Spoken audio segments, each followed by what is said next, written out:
Hey you, do something, become something. The book is aimed at acting as a trigger button for the inspiration that's deep within you. Its purpose is to motivate readers to achieve their dreams in all areas of life. It's also meant to motivate you to take actions towards fulfilling your dreams, bringing back hope, adding value to the lives of people, helping them to develop courage, stay committed to their dreams, and be very well equipped to face the challenges of life.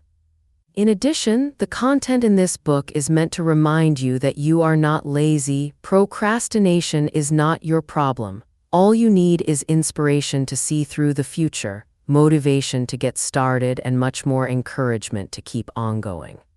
Motivation is a choice, and real motivation comes from within. Lazy hands make a man poor, but diligent hands make a man wealthy. Proverbs 10:4-6. Everyone always says, follow your dreams, but not everyone does it. Your dreams are the promise of what you shall be one day. A dream, visions, goals, and desires are all things most of us know we need when working towards success, but have somewhere along the line forgotten why it is so important to follow them. Oprah Winfrey says, life is a dream to dream for you, and your number one job is to figure out what that dream is and align yourself with that dream, because the dream cannot come to you unless you're willing to meet it energetically in the same place. As human beings, we are all seeking the highest, truest expression of our lives. We live on a planet where darkness is spreading so fast, and you must spread your light.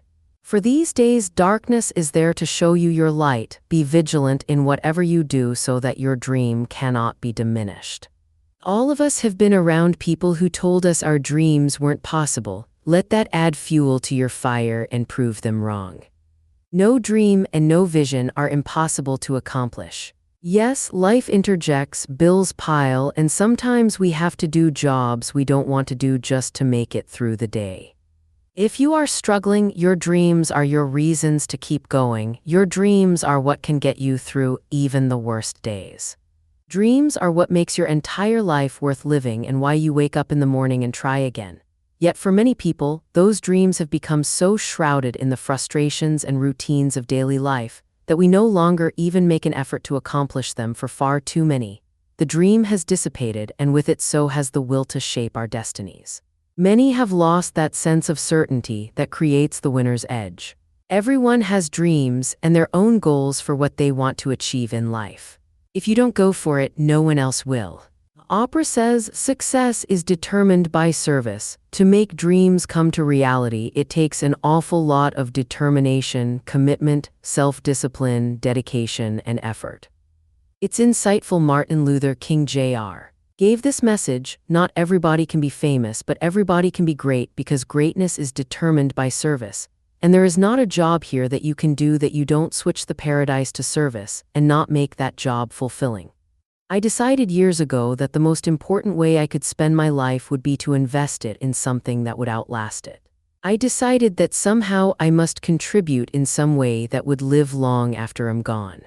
Through it all, I've continued to recognize the power individuals have to change virtually anything and everything in their lives in an instant. I've learned that the resources we need to turn our dreams into reality are within us, merely waiting for the day when we decide to wake up and claim our birthright. I wrote this book to help you produce specific, measurable, long-lasting changes in yourself and others. You see, I believe you know who you are. I believe you and I must be kindred souls. Your desire to expand has brought you to this book. It is the invisible hand that guided you. I know that no matter where you are in life, you want more. No matter how well you're already doing or how challenged you are now, deep inside of you there lies a belief that your experience of life can and will be much greater than it already is.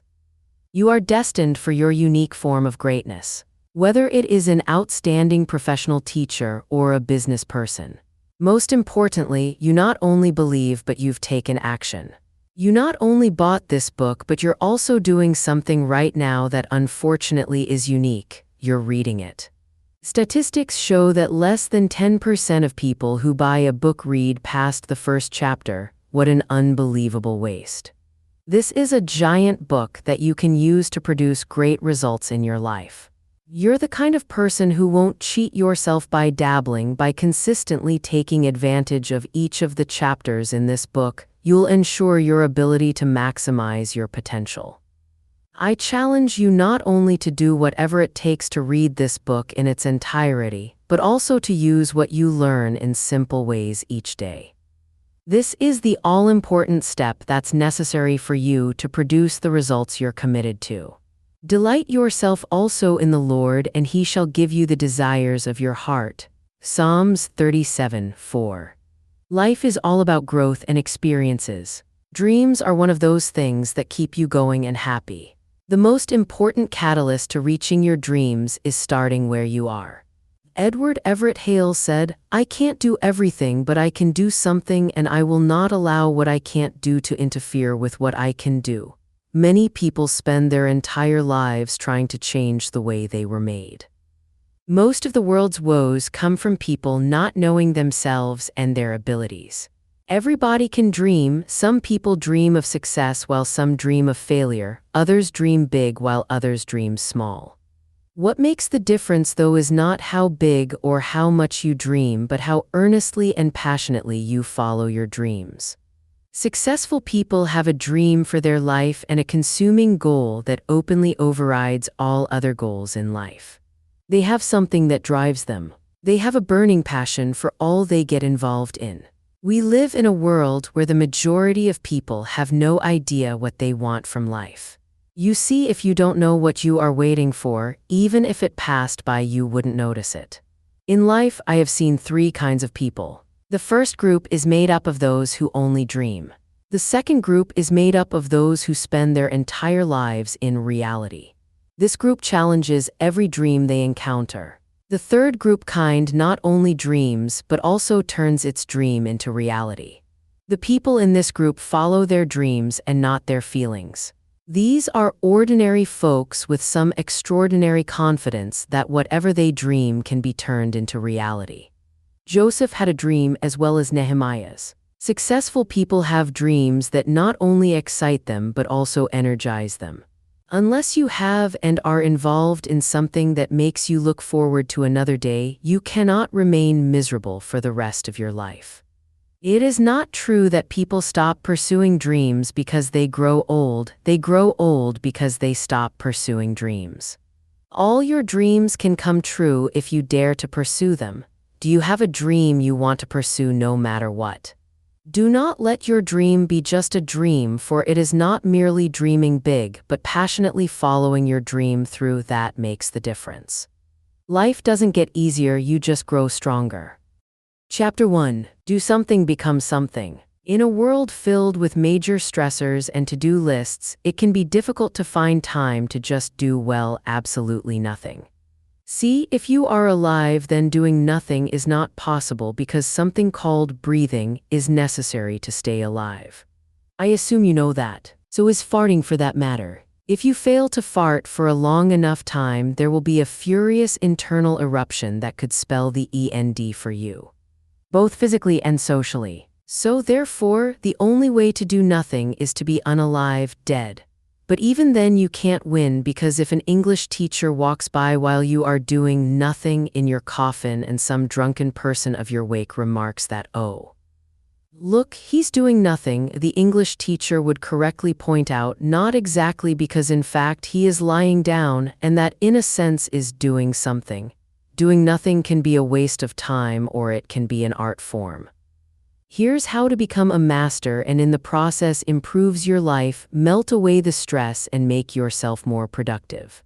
Failure is not an identity. Nothing in life is worthwhile unless you take risks. In one of his speeches, Nelson Mandela said, "There is no passion to be found by playing small and settling for a life that's less than the 1 chapter 0 ni you are capable of living." Not sure about your experiences in school and applying for college and picking your major and deciding what you want to do with life? I am sure people have told you to make sure you have something to fall back on, but I never understood that concept of having something to fall back on. If I'm going to fall, I don't want to fall back on anything. I don't want to fall forward. I figure out that at least this way I will see what I'm going to hit. Without consistency, you will never finish. So do what you feel passionate about, take chances, and don't be afraid to fail. There is an old IQ test of 9 dots, and you had to draw 5 lines with the pencil within these 9 dots without lifting the pencil. The only way to do it was to go outside the box. Don't be afraid to fail big, to dream big, but remember, dreams without goals are just dreams. Reggie Jackson struck out 2,600 times in his career, the most in the history of baseball, but you don't hear about the struck outs. People remember the home runs and fall forward. Thomas Edison conducted 1,000 failed experiments because the 1,001st was the light bulb. Fall forward. Every failed experiment is one step closer to success. You've got to take risks, and I'm sure you probably heard that before, but I want to talk to you about why that's so important. You will fail at some point in your life, accept it. You will lose, you will embarrass yourself, and you will be stuck at something. There is no doubt about it. Embrace it because it's inevitable. In business, you fail all the time. Personally, in my life, I have failed from time to time, and I know what it means to encounter failures. It doesn't feel good to encounter failures, but I understood the concept that I'm not defined by failure because failure is there to point me to something else. After completing high school in the year 2016, life wasn't as smooth as I had thought it would be. Socially, my life was a bit off track. I cannot say I was happy with myself. There was a strong desire in me to lead a more purposeful life, to live for something. A life of working hard and playing hard was not adding up for me. It was leaving me empty and unfulfilled. I had some idea of what I wanted, but I did not know where or how to find it, so I kept on searching. In the course of my search for life's meaning, I found myself doing jobs I didn't like. I tried personal businesses, but in the process never picked. It failed once I met with robbers who stole all the capital and profit I had on my way to the market to buy some stocks. But here is the thing, I didn't quit, I didn't fall back, I kept on trying. After 3 months, I found a job, but it wasn't lasting. I had to quit due to poor payments. I prayed, but I continued to fail, but it didn't matter because you know what? There is an old saying, you hang around the barber shop long enough, sooner or later you going to get a haircut, so we'll catch a break, and I did catch a break. On February 2018, I found a job employed as a maidservant.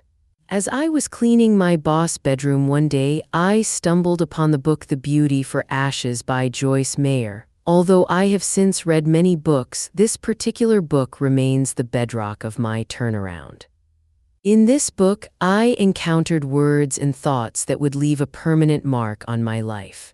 For the first time, I was able to understand what the emptiness in me was all about. I needed to live for something. I needed to find that something, define it, write it down, and commit myself to pursue it. I realized the gift I had in writing, and since then I decided to pursue and live the life of my dream. The point is, every one of us has the training and talents to succeed, but do you have the guts to fail? If you don't fail, you're not even trying to get something you never had. You have to do something you never did. Imagine you are on your deathbed. Standing around on your deathbed are the ghosts representing your unfulfilled potential, the ghost of the ideal you never acted on.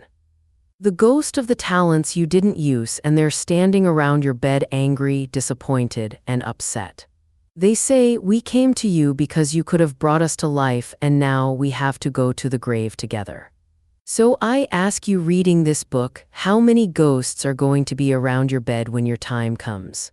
The world needs a lot, and we need it from you. The world needs your time, your talent, your prayers, and all your treasures. What are you going to do with what you have? I'm not talking about how much you have. Some of you are business majors, some of you are theologians, nurses, or psychologists. Some of you have money, some of you have patience, some of you have kindness, some of you have the gifts of long-suffering. Whatever it is, whatever your gifts are, what are you going to do with what you have? Sometimes is the best way to figure out where you're going. Your life will never be a straight path because taking risks is not just about going for a job. It's also about knowing what you know and what you don't know. It's about being open to people and ideas, the chances you take, the people you meet, the people you love, the faith that you have. That's what is going to define you. Never be discouraged, never hold back, give everything you've got, and when you fall throughout life, remember this: fall forward. When we give in to failure, we stop believing in ourselves. We allow ourselves to be trapped into an identity that is not true of whom we are naturally. It is the result of taking risks. Sometimes we succeed in these risks, and sometimes we fail. But we are not failures because we failed at something. We become failures when we believe we are failures and the spirit of failure wins. It is at this moment that we fail before we begin. Even though we start something new, we do not believe we will succeed. We become mediocre at best, and in many situations, we rarely give up and never finish. The longer you live, the more you will have to deal with failures. When you do fail, don't give up. Most of us have dreams that never fully realize, but that does not mean we have failed. Sometimes we overlook our success because we focus our attention on what we cannot do. There are many things you can do for God's glory, but if you let failure discourage you, you will never accomplish what you might have if you had just kept on trying. All human beings fail. God is aware of our limitations, and we must accept them as well. True success is not avoiding failure, but learning what to do with it. It is better to attempt things and fail than never to attempt anything because you are afraid to fail. Born in poverty, Abraham Lincoln was faced with defeats throughout his life. He lost 8 elections, twice failed in business, and suffered a nervous breakdown. He could have quit many times, but he didn't, and because he didn't, he became one of the greatest presidents in United States history. Here is a sketch of Lincoln's road to the White House. 1816, his family was forced out of their home. He had to work to support them. 1818, his mother died. 1831, failed in business. 1832, ran for state legislature, he lost. 1832, also lost his job and wanted to go to law school but couldn't get in. 1833, borrowed some money from a friend to begin a business, and by the end of the year he was bankrupt. He spent the next 17 years of his life paying off this debt. 1834, ran for state legislature again, he won. 1835, was engaged to be married, but his sweetheart died and his heart was broken. 1836, had a total nervous breakdown and was in bed for 6 months. 1838, sought to become Speaker of the state legislature, he was defeated. 1840, sought to become elector, he lost. 1843, ran for Congress, he lost. 1846, ran for Congress again, this time he won, went to Washington and did a good job. 1848, ran for re-election to Congress, he lost. 1849, sought the job of land officer in his home state, rejected. 1854, ran for the state of the United States, he lost. 1856, sought the vice presidential nomination at his party's national convention, gets less than 100 votes. 1858, ran for United States Senate again he lost. 1860, elected President of the United States. The key to success is determining how you will handle your failures. If you try to hide it, it will haunt you. If you confess it, you can conquer it. Failure is not something that you go out to seek, but by various conditions, it finds its place in the life of man. Failure is not discriminatory whether saints or sinners. There will be times when it seems as if you have failed, but there is a difference if one that does not know Jesus fails. That failure can turn him into destruction because this one has no foundation in which to stand. But for a child of the King, what seems like failure is only mere stepping stones and strengthening agents preparing you for the next level. If you have your hand in the Master's hand and seems as if you are failing, hold your hand up looking to the hill from whenever cometh your help. Luke 5:5-7. Change can happen when you do something. In awakening changes to be of any true value, they've got to be lasting and consistent. We've all experienced change for a moment, only to feel let down and disappointed in the end. Many people attempt to change with a sense of fear and dread because unconsciously they believe that changes will only be temporary. A prime example of this is someone who needs to begin dieting but finds himself putting it off primarily because he unconsciously knows that whatever pain he endures to create the change will bring him only a short-term reward. Let me share with you some elementary principles of change that you and I can use immediately to change our lives. While these principles are simple, they are also extremely powerful when they are skillfully applied. Steps that will bring us closer to our dreams. Step 1. Controlled focus. Most people have no idea of the giant capacity we can immediately command when we focus all of our resources on mastering a single area of our lives. Controlled focus is like a laser beam that can cut through anything that seems to be stopping you. When we focus consistently on improvement in any area, we develop unique distinctions on how to make that area better. One reason so few of us achieve what we truly want is that we never direct our focus, we never concentrate our power. Most people dabble their way through life, never deciding to master anything in particular. I believe most people fail in life simply because they major in minor things, learning to understand what makes us do what we do. My entire life has been continually driven by a singular compelling focus. What makes the difference in the quality of people's lives? How is it that so often people from such humble beginnings and devastating backgrounds manage despite it all to create lives that inspire us? What makes some people's lives an example and others a warning? What is the secret that creates passionate, happy, and grateful lives in many while for others the refrain might be, "Is that all there is?" My magnificent obsession began with simple questions. How can I take immediate control of my life? What can I do today that can make a difference that could help me and others to shape our destinies? How can I expand, learn, grow, and share that knowledge with others in a meaningful and enjoyable way? At a very early age, I developed a belief that we're all here to contribute something unique. That is, deep within each of us lies a special gift. I decided that the most important way I could spend my life would be to focus and invest it in something that would outlast it. Today, I have the incredible privilege of sharing my ideas and feelings with literally millions of people through my books. Focus is when what we do each day takes us a step closer to actualizing our dreams. Focus is not what we feel in our mind, it involves what we do with our hands. Focus is not sitting and thinking about your dreams and goals.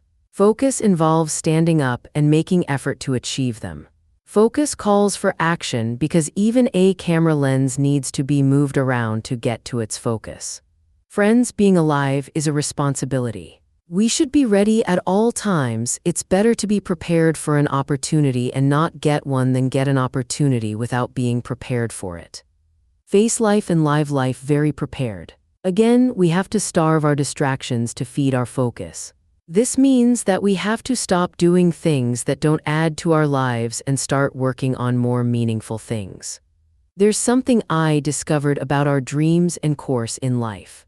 They are conceived by passion, nurtured by inspiration, and made mature through motivation. We all have our dreams and other things which our heart yearns out for. And to kindle this passion, we have to do things that will take us a step closer to making them a reality. Get inspired, remain motivated, and stay focused. The top is yours, your dreams are possible. Step 2. Raise your standards. Anytime you sincerely want to make a change, the first thing you must do is raise a standard. Write down all the things you would no longer accept in your life, all the things you would no longer tolerate, and all the things that you inspire to become. A story is written of a man who lived a long time ago and believed that he could read the future in the stars. He called himself an astrologer and spent his time at night gazing at the sky. He was always busy worrying about the future, and villagers often came to him, hoping to know what their future holds. One evening, he was walking along the open road outside the village. His eyes were fixed on the stars. He thought he saw there that the end of the world was near. He is lost in his thoughts about the future. As he was looking at the stars, he kept walking without looking down. Suddenly, he fell into a ditch full of mud and water. He was sinking in the muddy water and madly trying to claw at the slippery sides of the hole in his effort to climb out. He was unable to crawl out, and fearing for his life, he started screaming for help. His cries for help soon brought the villagers running. As they pulled him out of the mud, one of them said, "You pretend to read the future in the stars, and yet you fail to see what is at your feet. This may teach you to pay more attention to what is right in front of you and let the future take care of itself." "What use is it," said another, "to read the stars when you can't see what's right here on the earth? We all want our future to be bright and happy, but time doesn't stop for anyone. Each tomorrow turns into today. Your present is also a part of your future. There is always a tomorrow to look forward to and improve, but you can't go back to yesterday. Maintain the balance of your present life while you work for a better tomorrow. You cannot change yesterday, but you can do something today that can change tomorrow. It doesn't matter how you were born, that was yesterday. It doesn't matter what happened last 5 years, the last 10 years. You may not be able to change that, but you can reposition yourself today. You can make new decisions today that will change what tomorrow will bring. Invest in your future, refuse to be a mental hobble, and refuse to end your life on the sidewalk. Believe in your future because you weren't born to be poor. You may have been born poor, but you aren't born to be poor. You may be brought up poor, but you aren't brought up to be poor. Understand this: the definition of adulthood is responsibility. When you become an adult, you take the responsibility for your future and become responsible. What do you have in yourself? Many cry for help. They feel the pain and the pangs of neglect. Refuse to give up. Believe in what God made you to be. God made you, and He never made a failure.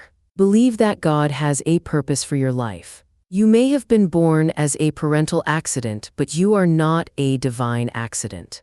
God knew you were coming, and He made sufficient provision for you. There is a place for you in the world, and I am helping you to find that place. There are certain things you must do for all of your dreams to become a reality. Some things are not in the abundance of life, they're limited, and one of them is time. Time is limited. Save time and keep track of your time. The Bible says also redeem your time because the days are evil. You don't have extra time. Life is not a game, therefore make every day count for your life, improve yourself every day, and introduce something into your life that counts. Choose to be a success, become inspiring, and distinguish yourself with character, with excellence. If you're a musician, be a musician with a difference, become inspiring. Whatever you do, do it with excellence. Put yourself and your best into what you do and change the world. Remember, there is no extra time. So whatever you do now, do it the best way the first time. Success is waiting for the man who says yes to success. Success is waiting for the man who plans for it, who reaches out for it, who says, "I'll wake up," and he wakes up. Who says, "I'll read this book," and he reads it. Who says, "I'll go to school," and he goes.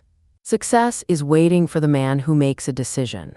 So time is important. Don't spend your time watching TV 24 hours a day, and don't spend your time watching videos 24 hours a day. Those that you are watching have put their best into what you are watching. Change your position and say, "I'll be watched." You know, sometimes I'm concerned. Some people think of designer clothes, designer shoes, designer perfumes. Where are your designs? Challenge yourself for the future. There is room for you. There is a place for you at the top. Train your mind and use it. Raise a standard, train your mind, and when you train your mind, it will be ready to deliver your thoughts, the right thoughts and ideas, and will add common value. There is no poverty for the man who has invested in his mind and is willing to act. There is no hunger for the man who has trained his mind to think through every problem, to solve every problem. Train yourself, think through every problem, and render a solution. Let men come to you for advice. Decide to be smart, decide to be a problem solver. If you make that decision, that's what you'll be. Problem solvers are in short supply in the world. There is a place for the men who choose to be one. Engage yourself in national issues, get involved, and get concerned. Some of you hear of the best writers in the country. Where are your writings? Maybe you are sleeping too much, maybe you are resting too much, and maybe you are playing too much. It's time to put your best into that writing. Let the world read your writings. Think of the far-reaching consequences set in motion by men and women who raise their standards and act per them, deciding they would tolerate no less. History chronicles the aspiring examples of people like Leonardo da Vinci, Abraham Lincoln, Helen Keller, Mahatma Gandhi, Martin Luther King Jr., Rosa Parks, Albert Einstein, Cesar Chavez, Soichiro Honda, and many others who took the magnificently powerful step of raising their standards. The same power that was available to them is available to you if you dare to claim it. Change begins with the simple step of changing yourself. Step 3. Change your limiting beliefs. If you raise your standards but don't believe you can meet them, you've already sabotaged yourself. You won't even try. You'll be lacking that sense of certainty that allows you to tap the deepest capacity that's within you even as you read this. Our beliefs are like unquestioned commands telling us how things are, what's possible and what's impossible, and what we can and cannot do. They shape every action, every thought, and every feeling that we experience. As a result, changing our belief system is central to making any real and lasting change in our lives. We must develop a sense of certainty that we can and will meet the new standards before we do. Without taking control of your belief systems, you can raise your standards as much as you like, but you'll never have the conviction to back them up. How much do you think Gandhi would have accomplished had he not believed with every fiber of his being in the power of nonviolent opposition? It was the congruence of his beliefs which gave him access to his inner resource and enabled him to meet challenges that would have swayed a less committed man. Empowering beliefs. This sense of certainty is the force behind any great success throughout history.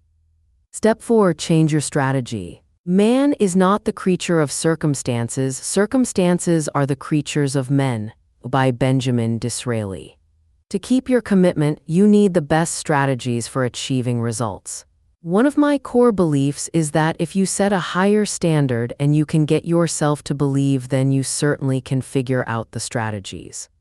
You simply will find a way. You see, in life, lots of people know what to do, but few people do what they know.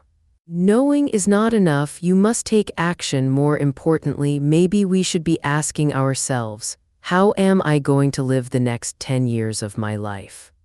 How am I going to live today to create the tomorrow I'm committed to? What am I going to stand for from now on? What's important to me right now, and what will be important to me in the long term? What actions can I take to create the tomorrow I'm committed to? What am I going to stand for from now on? What's important to me right now, and what will be important to me in the long term? What actions can I take today that will shape my ultimate destiny?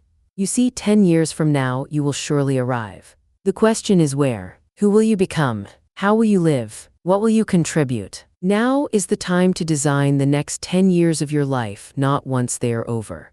We must seize the moment. We're already immersed in the different actions that produce different results.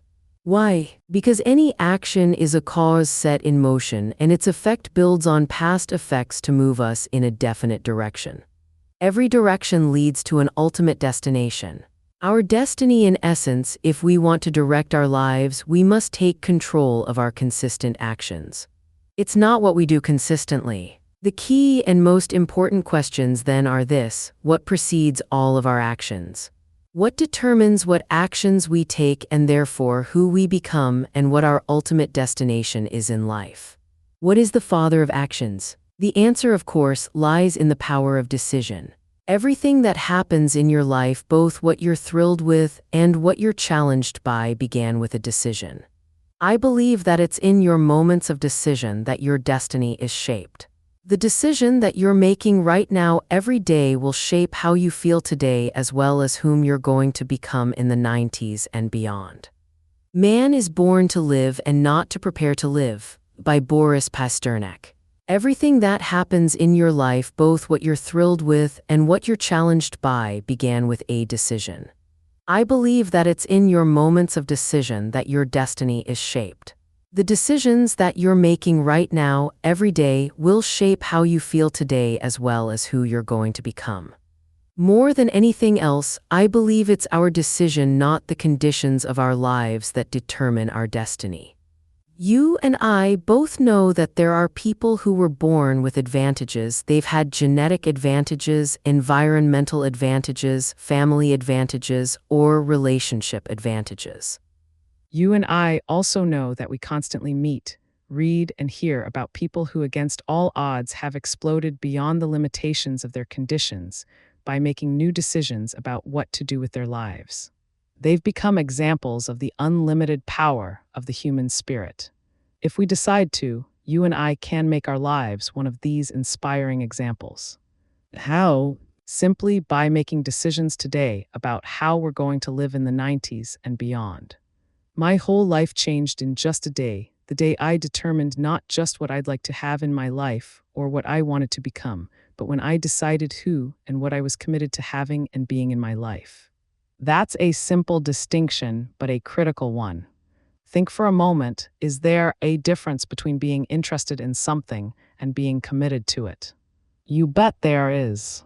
Many times people say things like, "Gosh, I really would like to make more money," or "I'm interested in having this happen." If I don't have to do anything, that's not power, it's a weak prayer made without even the faith to launch.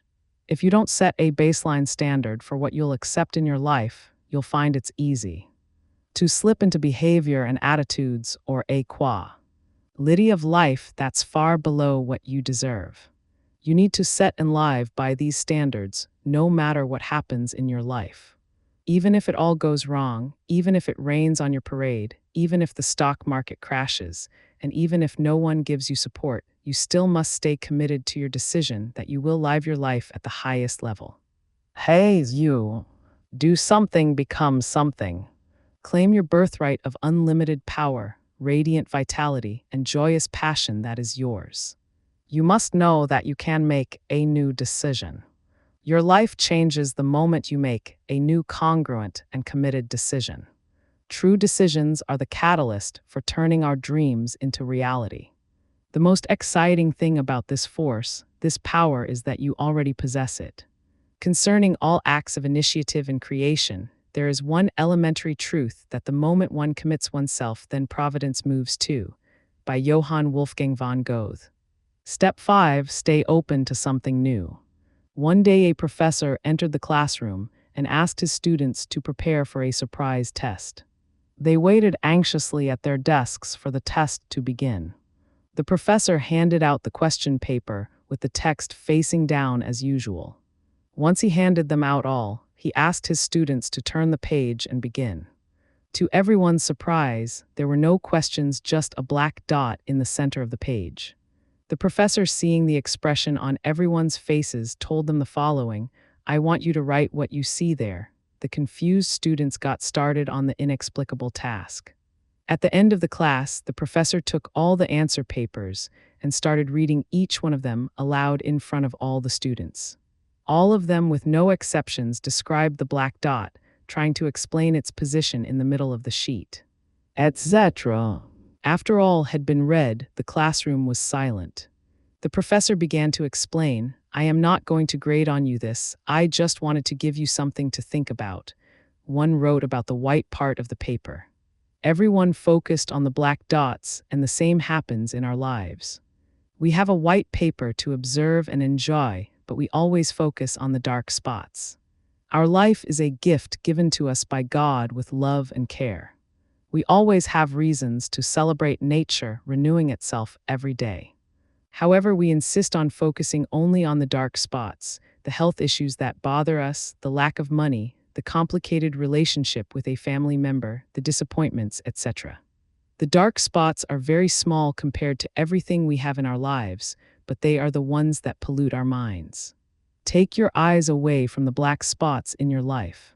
Life is a bag of good and bad things. We all have positives and negatives along the way, but we must always concentrate greater on the positive for a healthy and happy life.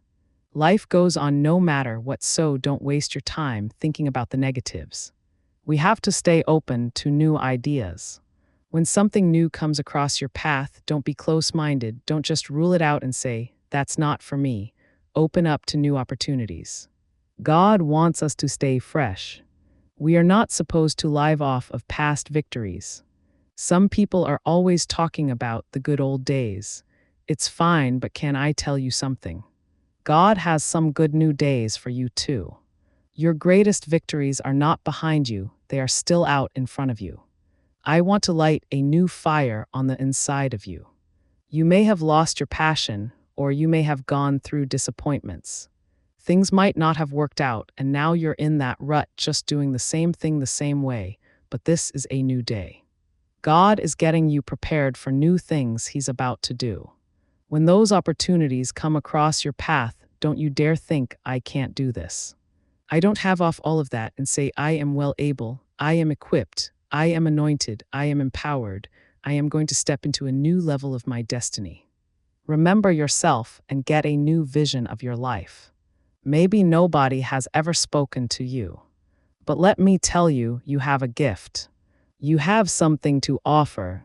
Don't use your God-given talents for the wrong purpose. Don't get stuck with the mindset that this is all I know how to do for the rest of my life. Put yourself in the right environment, then you'll see God begin to open up new doors. It's not too late, you're not too old, and you haven't made too many mistakes. You wouldn't have been here if God didn't have more for you to accomplish. Keep looking for new opportunities. Be willing to get out of your comfort zone. You just need some freshness in your life. Stretch yourself. If you don't have a dream, you're not living, you're only existing. You have to have a reason to get out of bed each morning, something that motivates you, something that you're passionate about. Maybe at one time you had a dream, but you went through some disappointments. But here is the key: when one dream dies, dream another dream. Just because it didn't work out the way you had it planned doesn't mean you give up. God has another plan. You cannot allow one disappointment, or even a series of disappointments, to convince you that your dream never will happen. Thomas Edison was described as unteachable early in his schooling.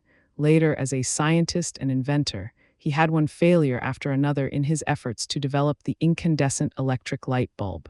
Still, Edison did not despair. He kept dreaming another dream. "I have not failed," he said. "I have just found 10,000 ways that won't work." All know that Edison eventually turned on the lights, and you will too if you stay in faith and stay open to change. You may have tried and failed, but understand this: a failure is not a denial, it's a delay. Today we take iPhones, iTunes, and iPods for granted because they are so common. We forget that Steve Jobs had his setbacks too.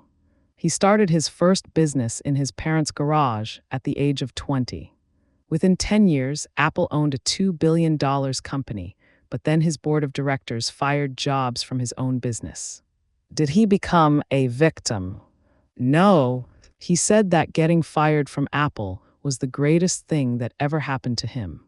Today it would be hard to disagree with that. After Jobs built up 2 more successful companies and sold them for billions, Apple realized its mistake and they brought Jobs back. He restored the Apple as one of the highways. Negative thoughts will come. "It's over, you're too old, you blew it, you had your chance."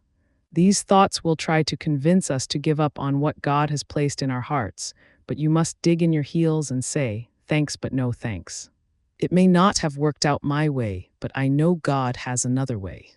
I will not sit around and live my life defeated. I will rise and dream a new dream." This is what Joshua had to do. He stayed open to things happening differently after Moses died, and Joshua was closer to leading the people of Israel. They were headed toward the promised land. They came to the Jordan River, and they needed to get across, but there was no bridge.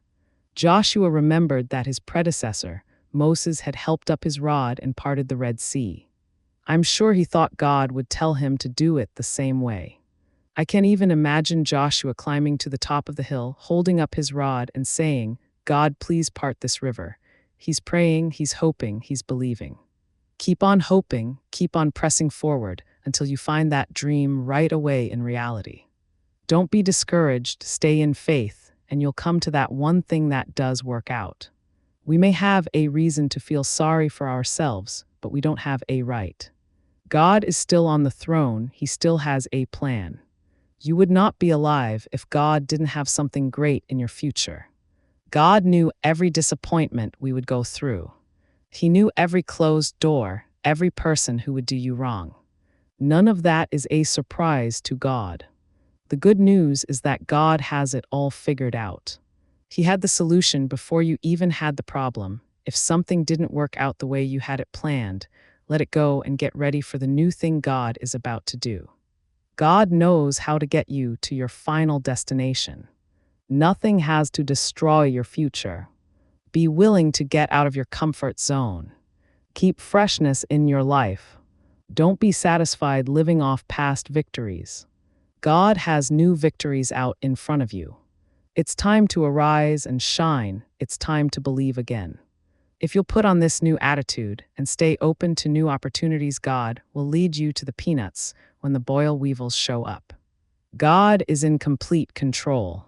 Andy Warhol said, "They say that time changes things, but you have to change them yourself." Chapter 2. Pathway to Power. Everyone has insecurities. When you show yourself in the world and display your talents, you naturally stir up all kinds of resentments, envy, critics, and other kinds of insecurities. This is to be expected. However, you cannot spend your life worrying about the pretty feelings of others, but different approaches must be taken towards 1. Those above you master. 2. Destiny killers enemies. Number 1. Those above you master. According to 48 Laws of Power by Robert Greene, Robert states, "Always make those above you feel comfortably superior." In your desire to please and impress them, do not go too far in displaying your talents and gifts, or you might accomplish the opposite, inspire fear and insecurity. Make your master appear more brilliant than they are, and you will attain the heights of power. When it comes to displaying your gifts and talents, outshining the master is perhaps the worst mistake of all. Those who attain high standings in life are like kings and queens. They want to feel secure in their positions and superior to those around them in intelligence, wit, and charm. It is a deadly but common misperception to believe that by displaying and vaunting your gifts and talents you're winning your master's affection. He may feign appreciation, but at his first opportunity he will replace you with someone less intelligent, less attractive, and less threatening. To outshine your master, first, you can inadvertently outshine simply by being yourself. Some masters are more insecure than others, monstrously insecure. You may naturally outshine them with your charm and grace. If you cannot help being charming, you must learn to avoid such monsters of vanity or find a way to mute your good qualities when in their company. Second, never imagine that because the master loves you, you can do anything you want. Some favorites fell out of favor by taking their status for granted for daring to outshine. Knowing the dangers of outshining your master, you can turn this way to your advantage. Overt flattery can be effective but has its limits. It is too direct and obvious and looks bad to other courtiers. Discreet flattery is much more powerful. If you are more intelligent than your master, for example, seem the opposite, make him appear more intelligent than you. Act naive. Make it seem that you need his expertise and commit harmless mistakes that will not hurt you in the long run but will give you the chance to ask for his help. Masters adore such requests. A master who cannot bestow on you the gifts of his experience may direct rancor and ill will at you instead. If your ideas are more creative than your master's, ascribe them to him in as a public manner as possible. Make it clear that your advice is merely an echo of his advice. If you are naturally more sociable and generous than your master, be careful not to be the cloud that blocks his radiance from others. He must appear as the sun around which everyone revolves, radiating power and brilliance, the center of attention in all these cases. It is not a weakness to disguise your strengths if, in the end, they lead to power. By letting others outshine you, you remain in control instead of being a victim of their insecurities. This will all come in handy the day you decide to rise above your inferior status. If you can make your master shine even more in the eyes of others, then you are a godsend and you will be instantly promoted.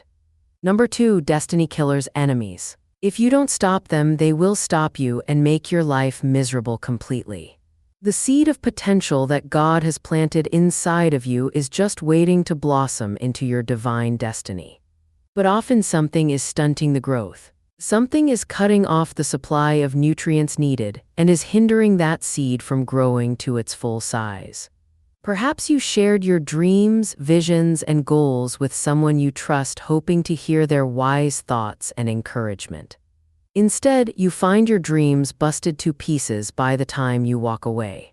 Destiny killers are visible in every sphere of life. They are in the family, Joseph's case, churches, businesses, neighborhoods, etc. Destiny killers' mode of operation varies from one place to place. They can intimidate the person till that individual abandons his or her dream. At other times, they may use discouragement. In the case of Joseph, what they did was conspire against him. Note, destiny killers has one target, and it is your vision, dreams, and life, and that is why you have to stop them before they stop you. Destiny killers are designed and assigned to kill off and see off your destiny. They are designed to derail your destiny and never allow it to come anywhere near its potential.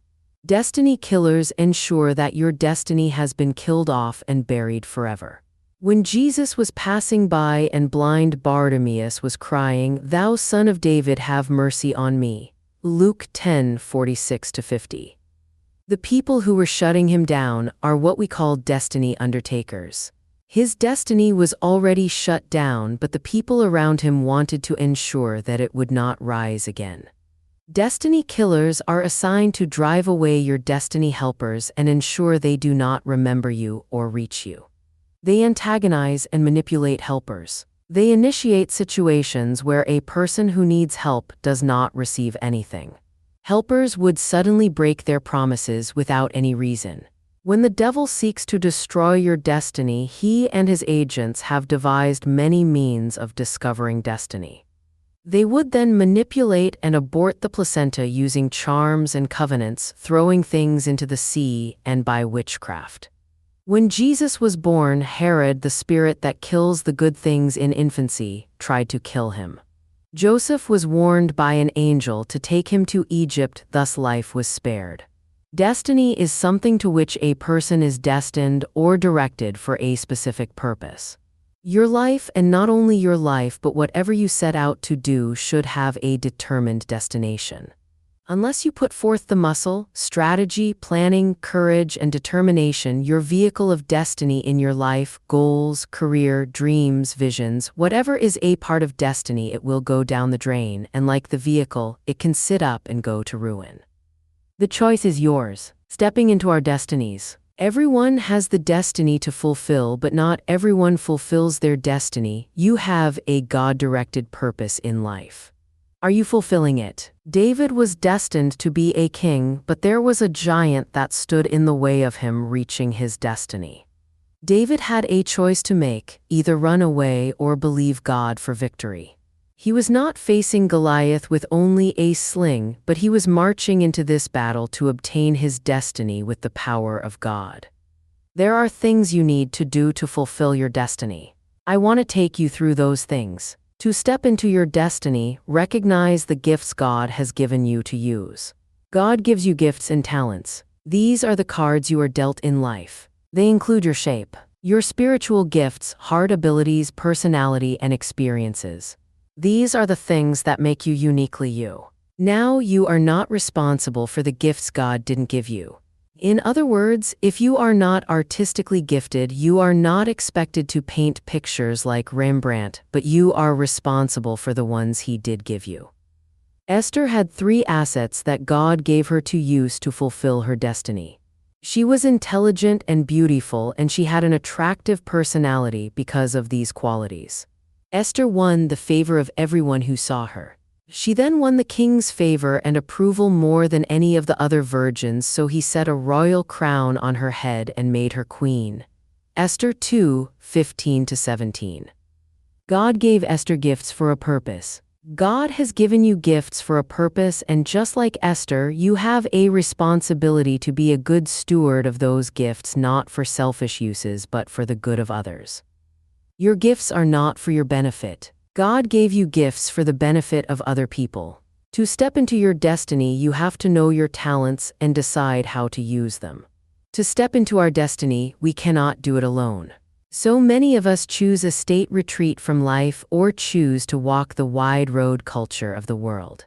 The sad part is that both paths eventually come to a place in our search for meaning where all we find is a deep emptiness. What we often miss is the deepest aspect of our life, that part of us that is most significant and cannot be accomplished alone. We need destiny helpers. Destiny helpers are people positioned by God for your favor. When you are surrounded by destiny helpers, things become so easy to achieve.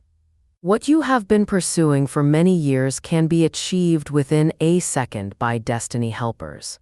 The divine favor surpasses the favor of men. There is no sorrow or regret ever for divine favor. Divine favor brings eternal joy and progress. Destiny helpers make sure you are favored before he or she can relax. They are unique people who aid our progress and financial breakthrough. They help you succeed and accomplish your destiny very fast. Suffering is deleted when there is a divine helper for you. Unnecessary delays are buried. When there is a divine favor in place, embargoes are crushed when your life is attracting divine favor. The reason many people are suffering today is that there is no one to help them. No one to help wholeheartedly. Some destiny helpers can be any person assigned by God to change your status. It may not necessarily be your life partner or a wealthy person. God has designed our lives to help our neighbors in precious conditions.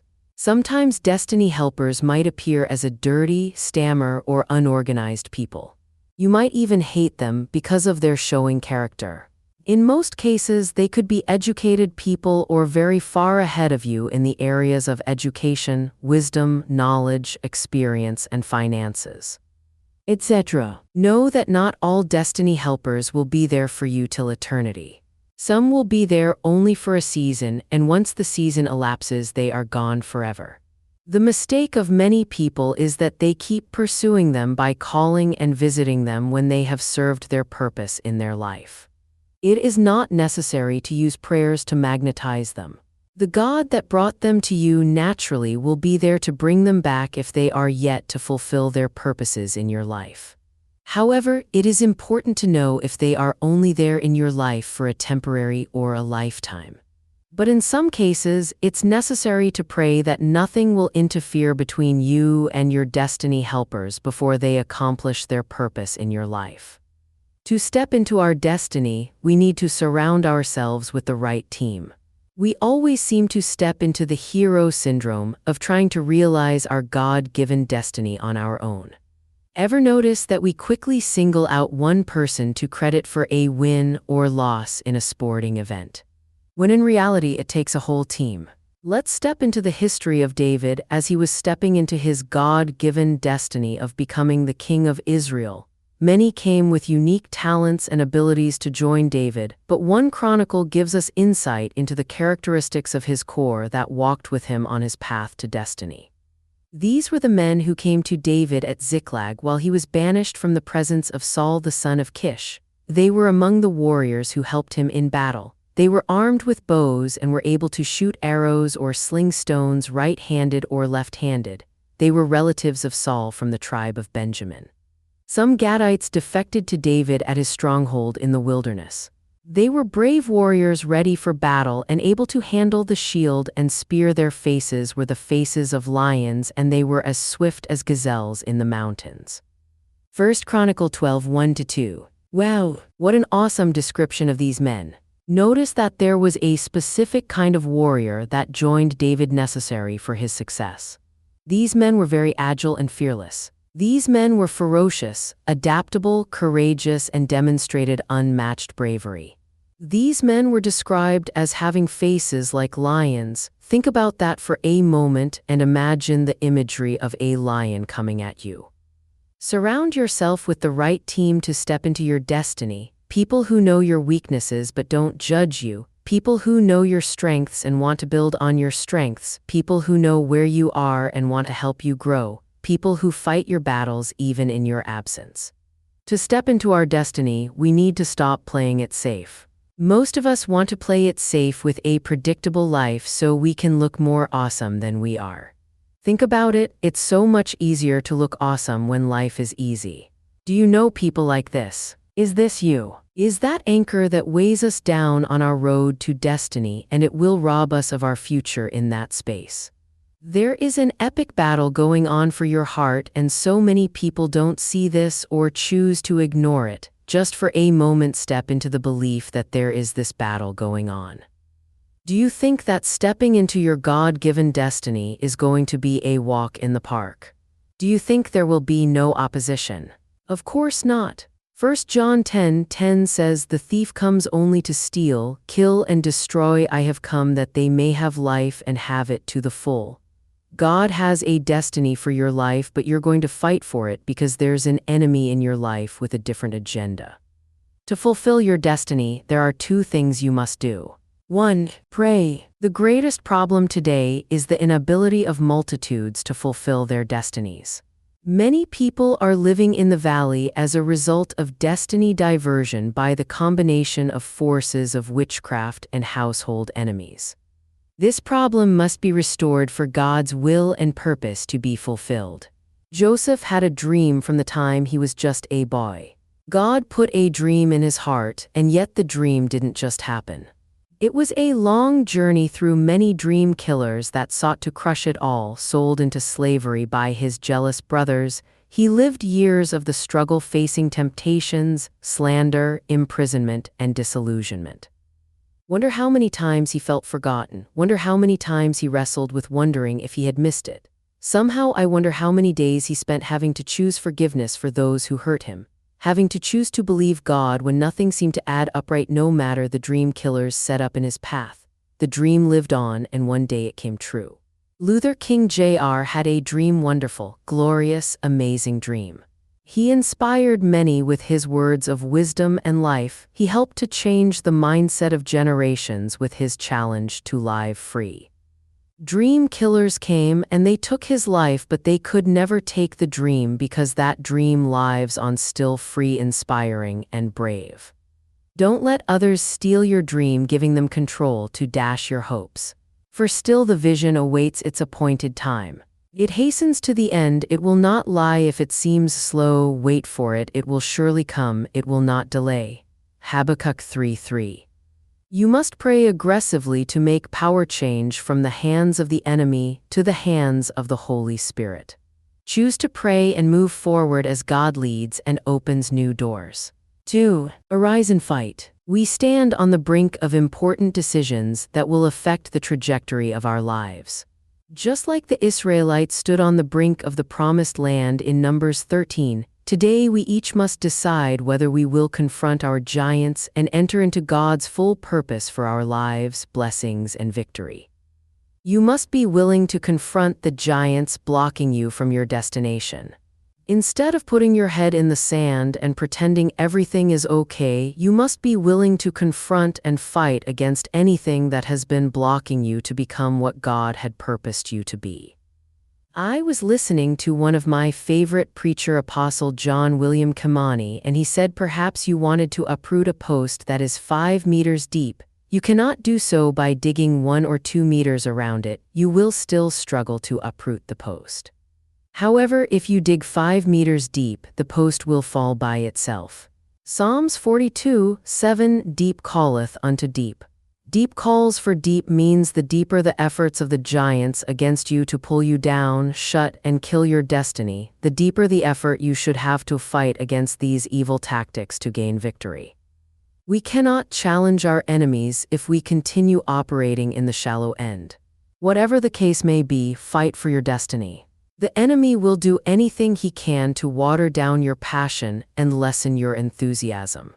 If you think the enemy doesn't have the plan to try and sabotage your destiny, the truth is the enemy knows your destiny better than you do. That's why he wants to stop it. He will try to introduce idols into your life that will steal your passion and divide your heart. Fight for an undivided heart and go to war against anything and everything that would steal your passion, because your destiny is too important to live otherwise. To step into our destiny, we need to fan our gifts into flame. But the advocate of the Holy Spirit, whom the Father will send in my name, will teach you all things and remind you of everything I have said to you. John 14:26. Have you ever watched a fire begin to burn down to the point that all you have left are coals? It looks as though there is no fire left because the coal may be under a layer of ash. You can't see much, but when you take a fresh log and toss it on top of those coals and stir it around a bit, it suddenly ignites and you have a whole new fire going. Paul wrote to Timothy, "Stir up the gift of God which is in you through the laying on of my hands." 2 Timothy 1:6. That phrase, "stir up the gift," means to fan it into full flame. There may be live coals in your life, but you have allowed the fire to go down. You haven't been using the gifts that God has given you, the talents, into full flame again. It's time to be reignited. It's time to say, "Lord, how can I use what you have given me for your glory until your return?" We need to take advantage of the opportunities that are out there.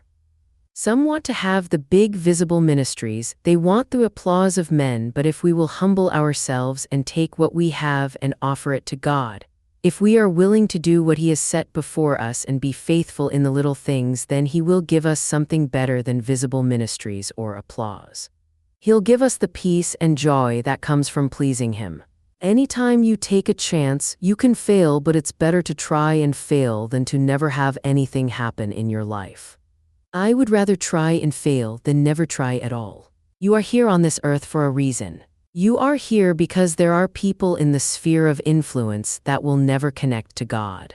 If we don't steward our opportunity and take responsibility for what God has entrusted us with our destiny, so step out of your comfortable life and say yes to your God-given destiny.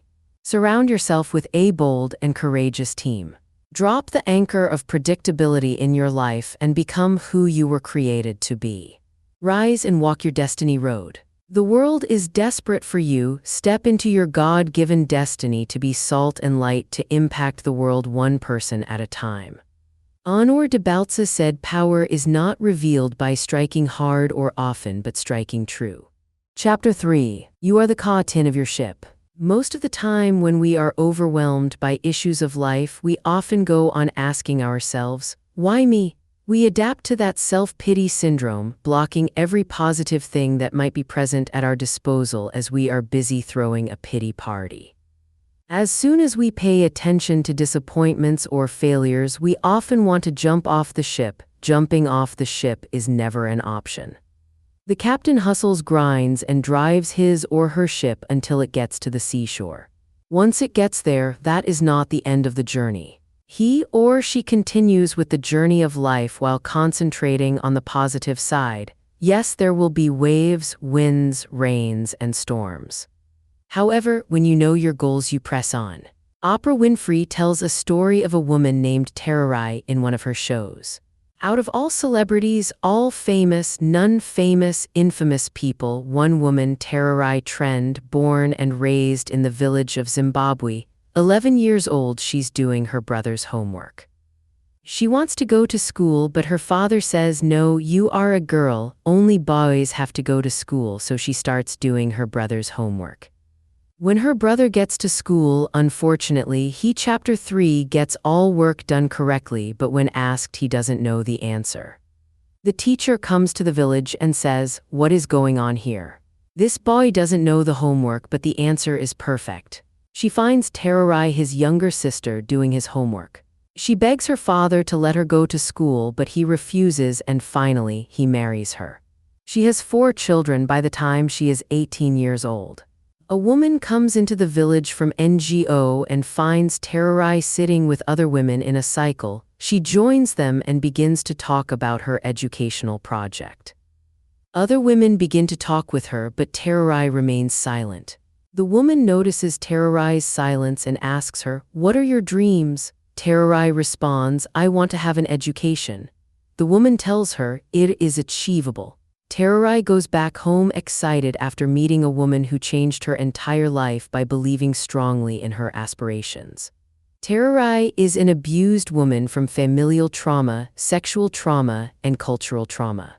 Despite the abuse in her life, the woman wanted to break the vicious cycle of poverty that runs so deep in her family because she knew she had the power to change her life. One day her brother brought a book and she saw the pictures and words, and she wanted to know what the words were saying to these pictures. When her husband realized that she wanted an education so deeply, he could do everything possible to make it impossible for her. He could beat her, he could discourage her, he would put her down, and even men surrounding him could support him that women don't need an education, your place is in the kitchen. His husband used profound words to diminish her dream, and when he told her that she was worthless, she believed him. But this woman she met changed her life. She went back home and wrote her dreams on a piece of paper, folds them, and then buries them under a rock. "My first dream was to be able to go to school in the United States of America and get a college degree." She ends up through some miracles in the NGO, going to the United States and getting a 4-year college degree, Tererai trend. She goes back to the rock in Zimbabwe and then she writes her next goal on the piece of paper. She buries it under the rock. She writes, "I want to get a master's degree." She goes back to the United States and gets a master's degree. By this time, she has 5 children after she goes back to Zimbabwe and writes her final goal is to get a doctorate, and finally she becomes a Dr. Tererai trend. Tererai is one of the best inspirational stories as she represents a girl in Zimbabwe who had a dream and the heart, depth, and discipline to pursue it. Yes, you can keep on trying and don't give up. Dreams are great tests because dreams are going to test your results. The real dream is something that always hangs unto you, but always you hang unto it, and it will empower you to every obstacle, because if we're in service of our dreams become something greater. Our dreams allow us to know where to begin, overcome our fears, and go forward no matter what obstacles may come forth. So how do we initiate shifts? The secrets of getting what you want. Do you find it hard to manifest the things you want in your life? Perhaps you follow the law of attraction and just can't quite conquer manifestation. It can be tricky at first, but once you get the hang of it, manifesting can become second nature to you. Maybe you are unsure of what manifestation means, or maybe you need clarity on what the purpose of manifestation is. To succeed in your life manifestations, you need to truly believe in them. So it's worth knowing the ins and outs of what exactly manifestation is and how to properly manifest what you want. Let me share my manifestation guide with you. Know what you want. Don't worry about being successful, but work towards being significant, and then success will naturally follow. Quote by Oprah Winfrey. We all have a supreme destiny. When you end your little personality mind, when you are not settled, when you don't know who you are, you get stressed all the time wanting something to do what it is, there is a supreme moment of destiny calling for your life. Your job is to feel that, hear that, know that, and sometimes when you are not listening, you can be taken off track, getting into the wrong job, wrong relationships, wrong career, wrong marriage, but it's all leading to the same path. We understand things better when we have a visual aid. Seeing is believing, so translating your goals into something visual can help you map out how to get there and encourage you to stick to your plan. Think about it, images are powerful things. An image can spark action among people across the world. And putting together a picture of your future can help you believe it and then achieve it. Once you have an image of your future, you have more control over whatever comes your way, and you can define your future in the present by taking over the wheel on the road leading to your destiny. you can navigate your life away from obstacles and ensure a smooth ride ahead. You also find the spark that makes you unique. When you find your inner spark, it allows your mojo, your essence, and your swag to fill a room. Why? Simply put, you are no longer in the room is in you, and when you recognize that fact, you become present in the moment. You realize that you exist to give instead of get. Your spark becomes the push, the nudge, the shove that everyone needs as time slips into the future. A lot of people live their lives having no clue what they want. If you ask me, that's a pretty lousy way to live your life. If you don't know what you want in life, you might spend your life wandering. Once you begin to wave a clear vision for what you want, then you can truly start thinking about how to achieve everything you want in life. In the words of cricket umpire Bill Copeland, the trouble with not having a goal is that you can spend your life running up and down the field and never score. Do you know what you want? To truly be able to pursue the goal of having everything you want in life, you need to have an incredibly vivid and detailed vision of what you want in all aspects of your life. You probably know the basics of visualization and have at least tried to practice those techniques a couple of times. On your current manifestations quest, start by going somewhere that's quiet and private and spend just a minute visualizing the thing you want. Pour all your energy and concentration into seeing it with your mind's eye and let all the good feelings about the object or outcome well up inside you. This step works best if you do a multi-sensory visualization. If you can see, hear, smell, touch, and taste the outcome you're looking to create, make it as real as you possibly can so it's almost like it's yours already. Add as many details as you can and don't try to imagine exactly how the thing or outcome becomes yours. Instead, focus solely on the result of receiving what you desire. Don't think about how your desired object or outcome will manifest, and don't try to see it coming through any particular person or means. Your focus should be the result of receiving the thing of your desire. Get rid of things that stand in your way. Unfortunately, there will be something standing in your way to success. This shouldn't scare you. Keep an eye out for the most common manifestation blocks. 1. Negative beliefs or mindset. If you are in a bad place emotionally, you need to first get yourself into the right mindset before you can successfully manifest anything. You can't be focusing on negativity and expect to attract good things into your life, so take some time to practice self-care. Try meditation and different stress relief techniques. 2. Toxic people. When you are working on manifesting your dreams, you come across many breeds of opponents, suckers, and victims. The highest form of the art of power is the ability to distinguish the wolves from the lamb, the foxes from the hares, and the hawks from vultures. If you make this distinction well, you will succeed without needing to coerce anyone too much. But if you deal blindly with whoever crosses your path, you will have a life of constant sorrow if you even live that long. Being able to recognize types of people and act accordingly is critical. You need to make sure no one is holding you back. People who do not believe in you always criticize you and complain about everything. They are blocks that will keep you from doing your best. This is the way of the world. There will be those who criticize too much or too little, and they will never be satisfied. Sometimes even your friends get in on the action.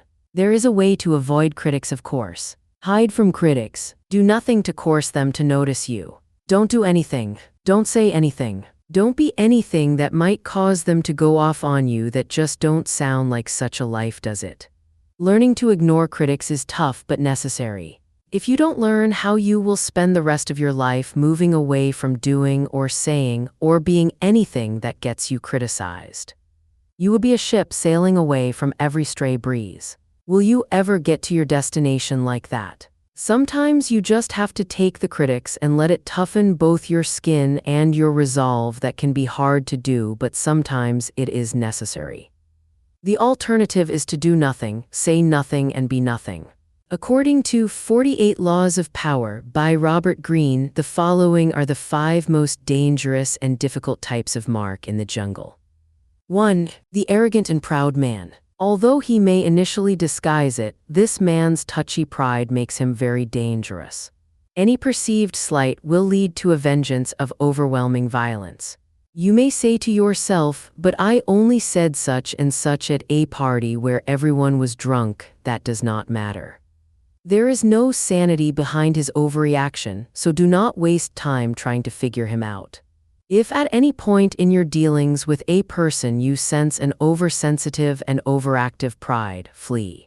Whatever you are hoping for from him isn't worth it. 2. The hopelessly insecure man. This man is related to the proud and arrogant type, but is less violent and harder to spot. His ego is fragile, his sense of self insecure, and if he feels deceived or attacked, the hurt will simmer. He will attack you in bites that will take forever to get big enough for you to notice. If you find you have deceived or harmed such a man, disappear for a long time. Do not stay around him or he will nibble you to death.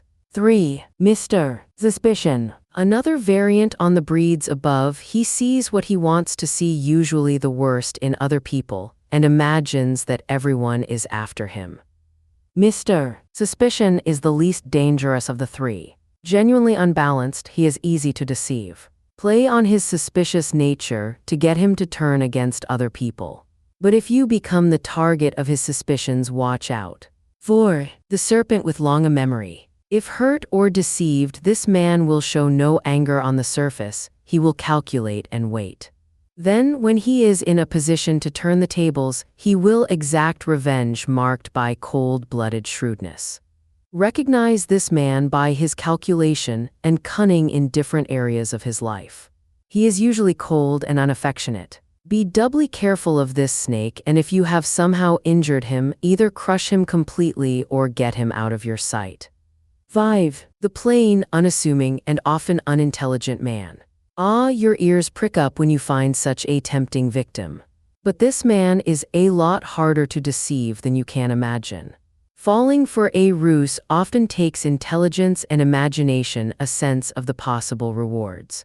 The blunt man will not take the bait because he does recognize it.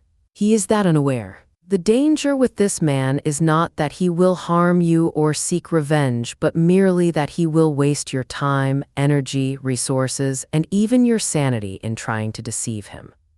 Have a test ready for a mark, a joke, or a story. If his reaction is utterly literal, this is the type you are dealing with. Continue at your own risk. Ask for what you want with persistence. You may have heard it before, persistence is the key to success. Let's contrast this with a young kid. Kids are usually very clear with their wants and they aren't afraid to ask. Failure to get what they want, they simply repeat the request again and again. Then if it still doesn't get what it wants, it starts crying or screaming until it gets what it wants. My point is, kids are fantastic at asking for what they want and then being persistent until they get it. Just like a kid, ask for what you want. The more you demand it, the more likely it is that you will receive it. Asking is a superpower. I pray more people would just harness it. Why? Because if you don't ask, you are making wild, uninformed assumptions. You miss out, and you lose before you begin. It's as simple as this. If you don't ask, the answer is always no. Big or small, our fears keep us close to the megawatt benefits that asking can deliver. When you dare to ask for what you want, you become a divine force of power in the world, opening doors where others see none and creating opportunities that most people might never see as possible.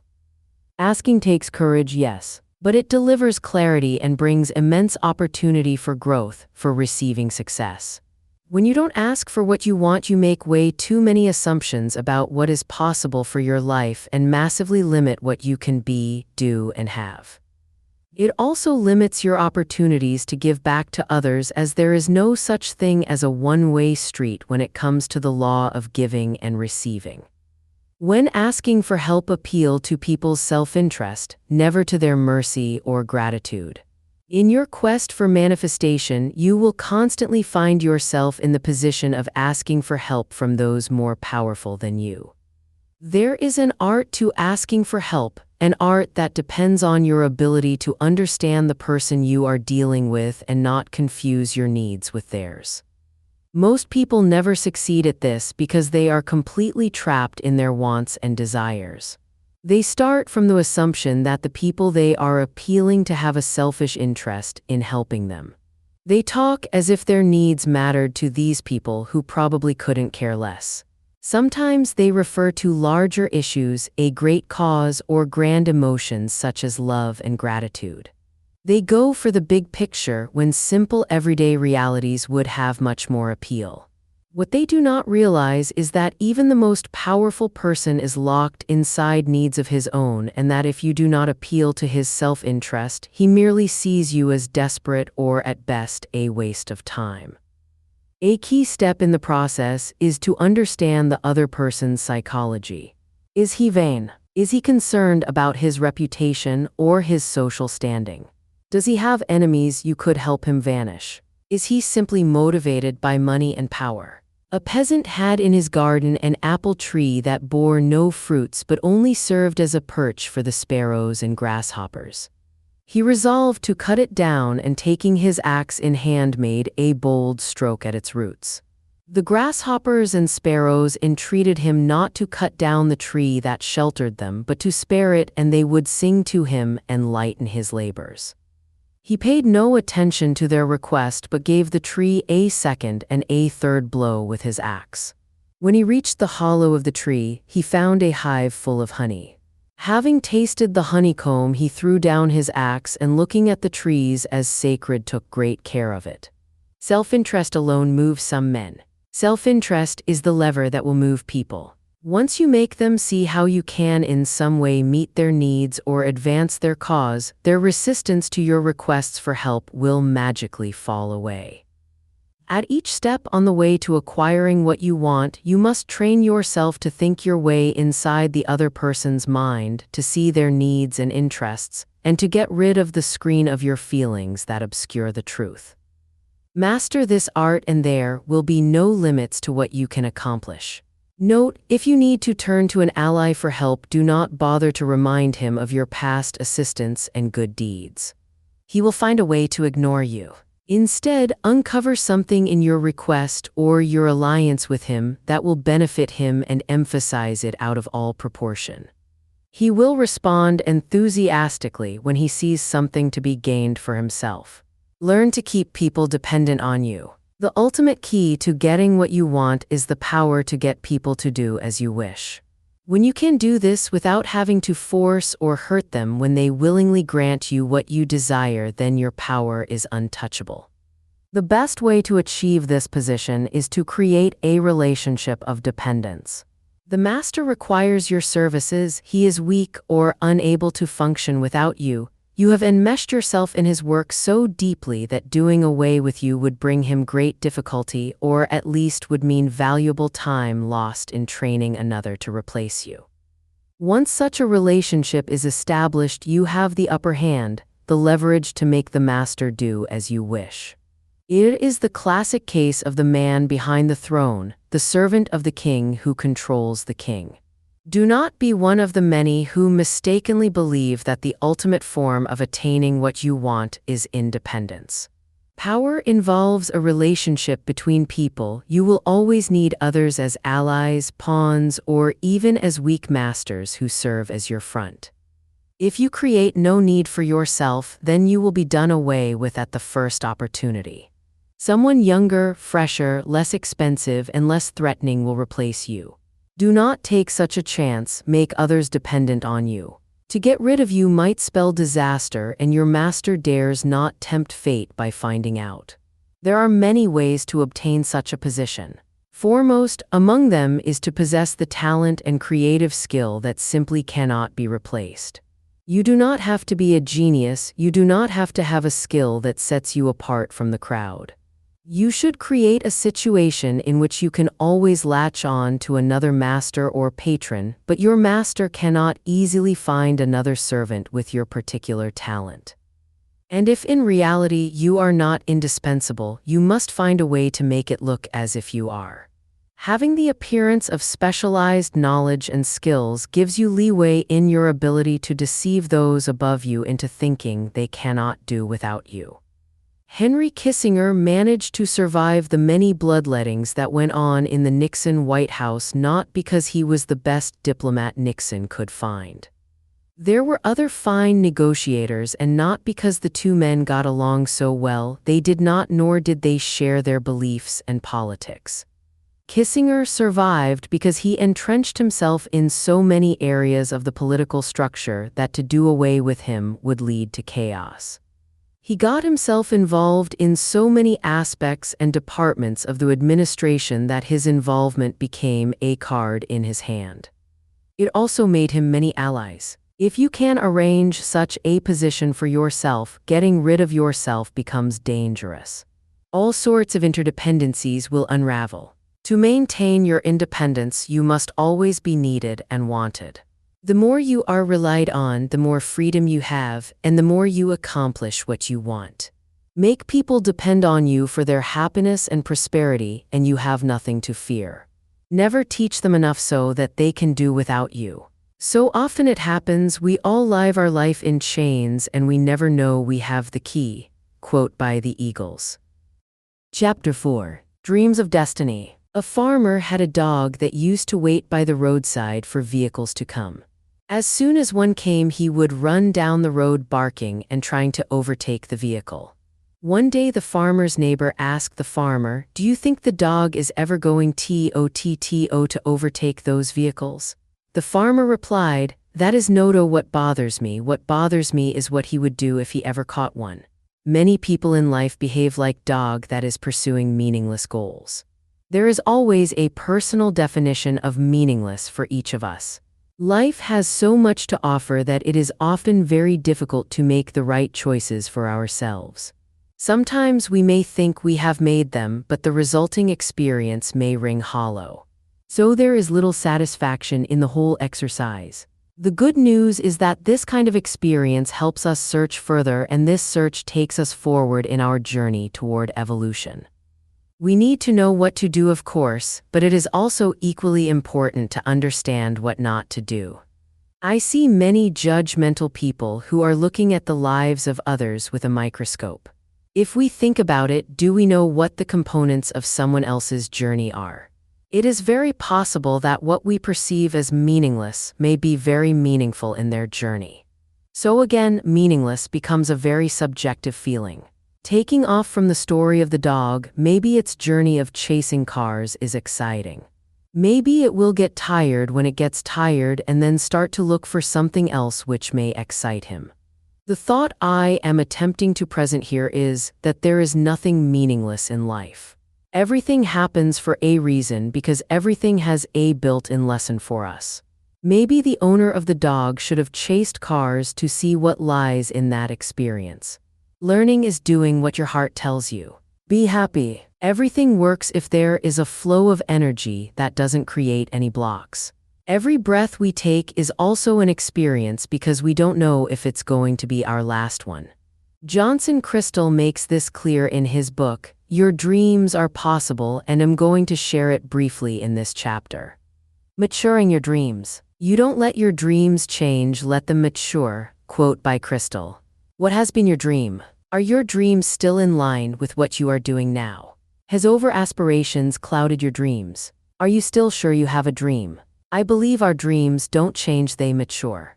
It also got to a point in my interesting life where I developed an interest in a lot of things. I aspired too much. Then I wanted to be a doctor, a fashion designer, an accountant, etc. Gradually, as I was walking down the paths of my life, it also got to a point in this interesting life of mine when I hadn't any dreams again. My future was blank. I wasn't seeing anything worth pursuing. I was now asking myself, what do you want to be in the future? I don't think I answered that question. I had a problem distinguishing my dreams from my aspirations. Everything was confusing. Now going back to our topic, maturing dreams, it is a concept for you to understand the possibility of actualizing your dreams. Perhaps you wanted to be a doctor, and maybe the situations surrounding your academics and education tried limiting you. Maturing dreams is saying that even if you end up not studying medicine, you could still own the largest hospital in the world. You didn't let your dreams change, you let them mature. You still actualized your dreams of saving lives. Maturing dreams is saying, even if I don't study CPA accounts, I can still own companies where account connections are done. Maturing dreams is saying, I may not have gotten the privilege of studying medicine, but I can still have legal health in my country. Maturing dreams is not accepting defeat when it comes to actualizing one's dream. I know most students are not studying their dream courses, but I believe those students can still reach the goal they've set out even without literally studying the course. You shouldn't let your dreams change because of your limitations, rather you'll let them mature into something bigger because of the belief you have in your dreams.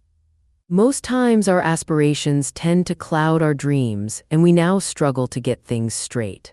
Maturing dreams is also all about distinguishing your aspirations from your dreams. You should let the weight of your dreams subdue the strength of your aspirations. I know it's kind of tricky distinguishing the two, but it's all about you and what you have inside of you. Believe in your dreams. Don't let your course of study or your academic status discourage you from working towards actualizing your dreams. Nothing should take your dreams away from you. It was given to you by God and it's yours to actualize. By Johnson Crystal. Don't let your dreams die. Any dream that has been conceived can also be achieved. Believe in your dreams. Our dreams are being sustained by the passion and love we have for them. But when this love and passion fade away, our dreams will die with it. A dream without passion attached to it always turns out to become a mere wish, and wishes are guided by luck. Dreams are guided by hard work. We always have to remind ourselves every day of our dreams and how possible it is to actualize them. Focus to me is what we do every day that takes us a step closer to actualizing our dreams. When we are not focused, when we don't do things that make our dreams look possible, it is going to die. And dead dreams don't always live again. So decide today to let go of friends, people, associations, aspirations, business, investments, goals, etc. That will distract you from achieving your dreams. Stop doing things that don't worth your time and resources. There is fulfillment in achieving those dreams. Never stop working towards your dreams because you've met failure and difficult times. Always say to yourself, everything is possible, including my dreams. Don't let your dreams die. It may bring the solution to the problems in our society. Your dreams may inspire many. Your dreams may make this world a better place and also make life a better one. Believe God has given you that dream, and your dreams can't die because your God is alive. Failures are not people who tried and never got it right. Failures are those who never tried at all. Believe in yourself and stand for your dreams. Quote by Carol Nyambura. Nurture your dreams. When you wake up each day, look at those dreams and goals you have set out for yourself you have not actualized. Even if you don't have the resources to act on those dreams now, still spend time reviewing them. Always create a positive mental picture of your future. Say to yourself each day that those dreams are possible. Nurture your dreams. It goes a long way to give you the strength and courage to start acting on them. I also came to realize that our ability to conceive a dream is equal to our capacity to make the dream a reality, because if we could dream it, then it means we can also achieve it. So don't let the fear of not succeeding stop you from giving your ideas a try. Don't allow temporary pain to limit your abilities. Put into life more than you think life has to offer to you. You are limitless. Our greatest limitations in life are just carved out from the mind, and they only exist in the mind. Prepare your mind for greatness. Teach your heart success. So all I'm saying is, hold on to your dreams, don't give up on your ideas and visions, and spend time working on yourself. Invest in your future. Be strong. God is at work for you. Live in this assurance that if there is a man to dream, there is reality. Believe in your dreams. For you to be able to achieve your dreams, you must believe in them. You must have this faith that is like God. The faith that calleth those things that be not as though they were. You must be able to look through the challenges, limitations, and setbacks and still call forth your dreams. Speak positive things about your future. Say to yourself each day, it's possible. Now I'll share with you something that has formed part of my success story. I had this dream of someday becoming a public speaker. Someone who would talk to people and encourage them, but I had some setbacks. I was shy, timid, and feeble. I also had the fear of public speaking. I couldn't even speak in gatherings of about 6 to 12 persons. Life generally was miserable living with such social weakness, but my dream kept telling me I could still actualize it. I tried to believe in my dream, but I had no basics for that. At some point, I thought of accepting the fact that I couldn't pursue this dream because it was beyond my reach, but I also knew I would end up living an unfulfilled life. When I got midway into the higher institution, I decided to take up full responsibilities and add more value to my life. I now started working on myself. I joined groups where I would be given a chance to speak, and God gave me the courage to live my dreams. I failed at some points, but I finally got my victory. The fear of public speaking is now a thing of the past, and I now have a very big future with my dream of public speaking. So I encourage you to believe in yourself and your dreams. The faith you have in your dreams will compel you to work hard to achieve them. Don't let what people say about your dreams affect your vision of them. It's a dream given to you by God, and it's yours to actualize. Apply works to your faith and also live with this assurance that if there's a man to dream, there's also God to make the dream a reality. Believe in your dreams. Never give up on your dreams because of your limitations. Never stop trying because there's no one to hold on to.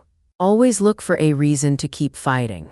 People may not be there for you, but try and be there for yourself.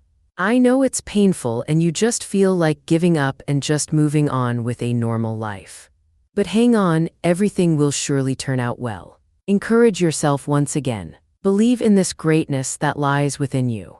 Act on your dreams. No one would have ever convinced me that by just believing in myself and acting on my dreams, I will experience the level of achievement I am experiencing today. I didn't allow the fear of failure to stop me. I didn't allow the fear of what people will say about me to stop me. I didn't allow the fear of not pleasing everybody to stop me. I just kept running and pushing through, believing that things will turn out well. So, when you decide to act on your dreams or try something new with your life, you'll discover that you have unlimited potential in you, and you'll discover you have faith, patience, courage, and other good stuff manifesting in you. I grew up with a feeble mindset, and nothing was able to change that until I put myself in difficult situations while I tried actualizing my dreams, and this helped develop the hero in me. And I'm saying to you that the victory you require in life requires you to take a bold step toward achieving it. Act on your dreams. Don't wait for the ideal time because you won't find it. Start now from where you are and with what you have. Act on your dreams. Write down the necessary skills, knowledge, experience, and resources you need to make that dream a reality, and put yourself to work.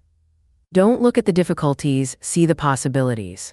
Act on your dreams and be bold to try again, even if you feel you will fail or maybe you've failed already. Just be willing to try and keep trying again. I assure you, after those storms will calm down, things will fall into place for you. Act on your dreams and stay positive. I think God gave us 2 ears on different sides of our heads so we can choose to listen to either of them. If friends and family are saying negative things about you and your dreams, for the fact your dreams are right, turn deaf ears to them and listen to the other positive side. Act on your dreams. No one will do that for you. It's a dream given to you by God, and it's yours to actualize. Your ability to conceive a dream is equal to your capacity to make the dream a reality. If you were able to dream it, then you can also achieve it. Everything you need to take charge of your life and make those dreams a reality is in you. You have unlimited potential. You have God's grace and greatness in you.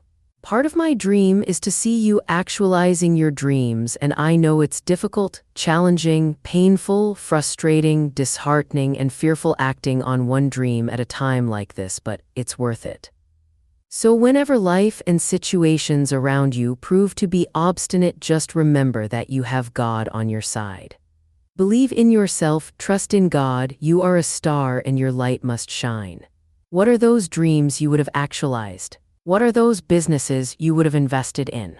What lives would you have touched? What risk would you have taken? What are those skills, knowledge, and ideas you would have acquired? What achievements would you have made if fear wasn't an option? Face your fears today, embrace your future, walk the adventure, and live life as though fear wasn't an option. Hold on to your dreams. It's easier to dream, but sometimes more difficult to hold onto that dream.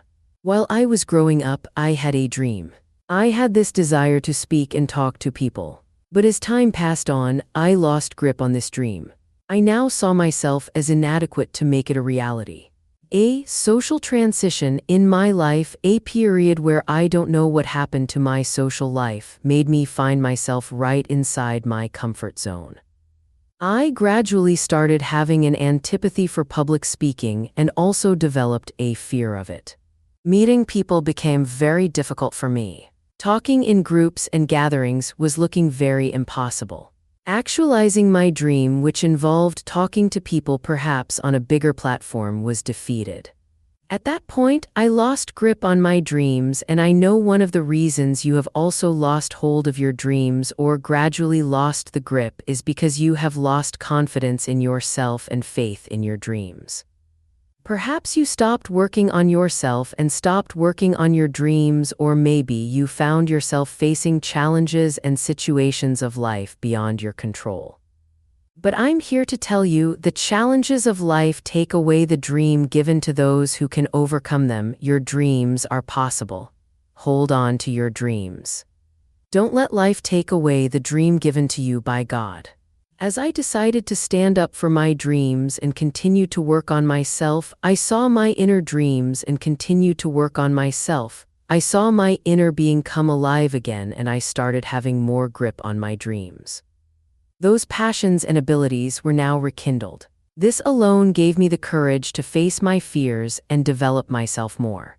And today I'm living my dreams. We are living in a world of instant gratification. Everyone wants instant results and proof for everything they do. But it doesn't work that way most times. So I encourage you to apply patience in everything you do and keep holding onto your dreams, because you are the only one who can make them happen. Run towards your dreams, your goals, and your course in life with all your strength. Dedicate your life to something worth fighting for. Even if you have to experience little failure, rejection, difficulties, and disappointments, let it be for a good cause. But be strong, pain is temporary. In God's hands. My dreams are in God's hands, my future is in God's hands, my tomorrow is in God's hands, and my life too is in God's hands. The devil, enemies, and challenges have no say over what I'll be in life. The only challenge I have now is myself. I'll keep working on myself. I know God is ever willing and ready to fight for me. I won't let my doubts and worries limit the power of God in my life. I have this unending joy and confidence in what I'll become tomorrow, because those who leave everything in God's hands see God's hands in everything. So why then should I even bother myself much about this life? I came to the knowledge that those who succeed sincerely in life are not those who struggle the most, but those who find favor in God's sight and those who know and believe in the strength and grace of the God they serve. For the fact God is not dead, I am hopeful. My hope is always full, and my dreams are possible. Those challenges you are seeing today cannot stop you from achieving your dreams and fulfilling your purpose. Trying times come to inspire us to work harder and also motivate us to become stronger, because gold can never be called gold without passing through fire. Stay hopeful and strong. Everything you are passing through now is preparing you for greatness. Every success has its own story. It's possible. My dream, my mandate. I'll start by saying, every dream God gives to any man is a mandate. However, I consider my life worth nothing to me. My only aim is to finish the race and complete the task the Lord Jesus has given me, the task of testifying to the good news of God's grace. Acts 20:24. Now God has created you for a purpose. God has destined you for greatness. As a growing Christian then, I used to think God just wants me to live a very normal, quiet life. Like I'll just wake up in the morning like every other person and still go back to sleep at night. But later on, God helped me to understand that there is work to do. He gave me a dream, He gave me a mandate. I had to take a bold step in life, I had to leave my comfort zone, and I had to be strong. Now, God has also given to you a dream, a task, a duty, a ministry, and a race to run, and this dream God has given to you is a mandate. God is very much aware of your existence here on earth. He knows where you are now and where you'll be tomorrow. There are gaps God wants you to fill, there are works God wants you to do. He knows where you are now and where you'll be tomorrow. God can't have you here on earth and still send His angels to do what He has already equipped you for. Using the Apostle Paul as a reference point, God gave him a dream and duty to spread the word of God to all, both Christians and non-Christians. He gave all he had to actualize this dream through the power and grace of God at work in him. Although this mandate was from God, it wasn't very easy for him. He suffered hard times, persecution, and trials, but God still preserved his life and gave him victory at last. And finally, race I have kept the faith. 2 Timothy 4:7. Now on your path to actualizing your dreams you may face trying times, you may meet obstacles but never give up. Your limitations in life can never limit you because your dream is a mandate. Nothing shall stop the work God is doing through you. Concerning Joseph, God gave him a dream of being lifted high above his brethren. Yet he was nearly killed, thrown into a pit, sold to slavery, and imprisoned, but finally he actualized his dream. When God gives you something to do, He also gives you grace and divine assistance. 2 Corinthians 9:8 says, "And God can make all grace abound to you, so that having all sufficiency in all things at all times, you may abound in every good work." Brethren, work on yourself, strive for self-control, stay focused, fear God, hate sin, and overcome temptations. Someone like Samson was cut short from the mandate God gave to him because of anger and disobedience. You are very important to heaven, you are a divine project. God would not let you die, God would not let you run this race alone, and His rod and staff will always be your comfort. I know questions like these may be going through your mind now. How do I know the dream and task God wants me to carry out? Is what I'm doing now part of what God wants me to do? Discovering what God has called you for is between you and your God. It's a father-child rapport. But when you build up your relationship with God, He places new and unique desires inside of you, and these desires are part of the directions He wants you to work towards. But if eventually you've been out of track from what God wants you to do, God can still put you back on track. What looks impossible is very possible with Him. So if you are a student, keep studying. If you are a worker, keep working. Serve God wherever you are and with whatever you have. Let everything you do be to the glory of God. I pray God will grant you the grace to actualize your dreams here on earth and also make heaven at last. For the course we possess, for the knowledge of who we are, for this purpose we've discovered, for the responsibility that lies ahead in the future, we have decided to live life to the fullest, taking charge of life like victors and not living like victims, being the captains of our life and not the captives of time. Striving through challenges and achieving success, facing all life's adventures and attaining greatness, living life with everything and being willing to die with nothing, dedicating our lives to God and our service to humanity. With all our might we might submit ourselves to this great course we possess. Our existence is God's gift to our generation. You are part of this great course, live a life worthy of your calling. The biggest adventure you can take is to live the life of your dreams. Quote by Oprah Winfrey. Chapter 5. The Forces That Shape Our Lives. The Bible describes God as being able to do exceedingly abundantly above all that we ask or think.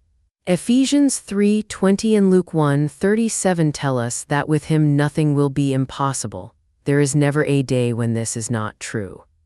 He is always able to do far more than we could even think of asking Him.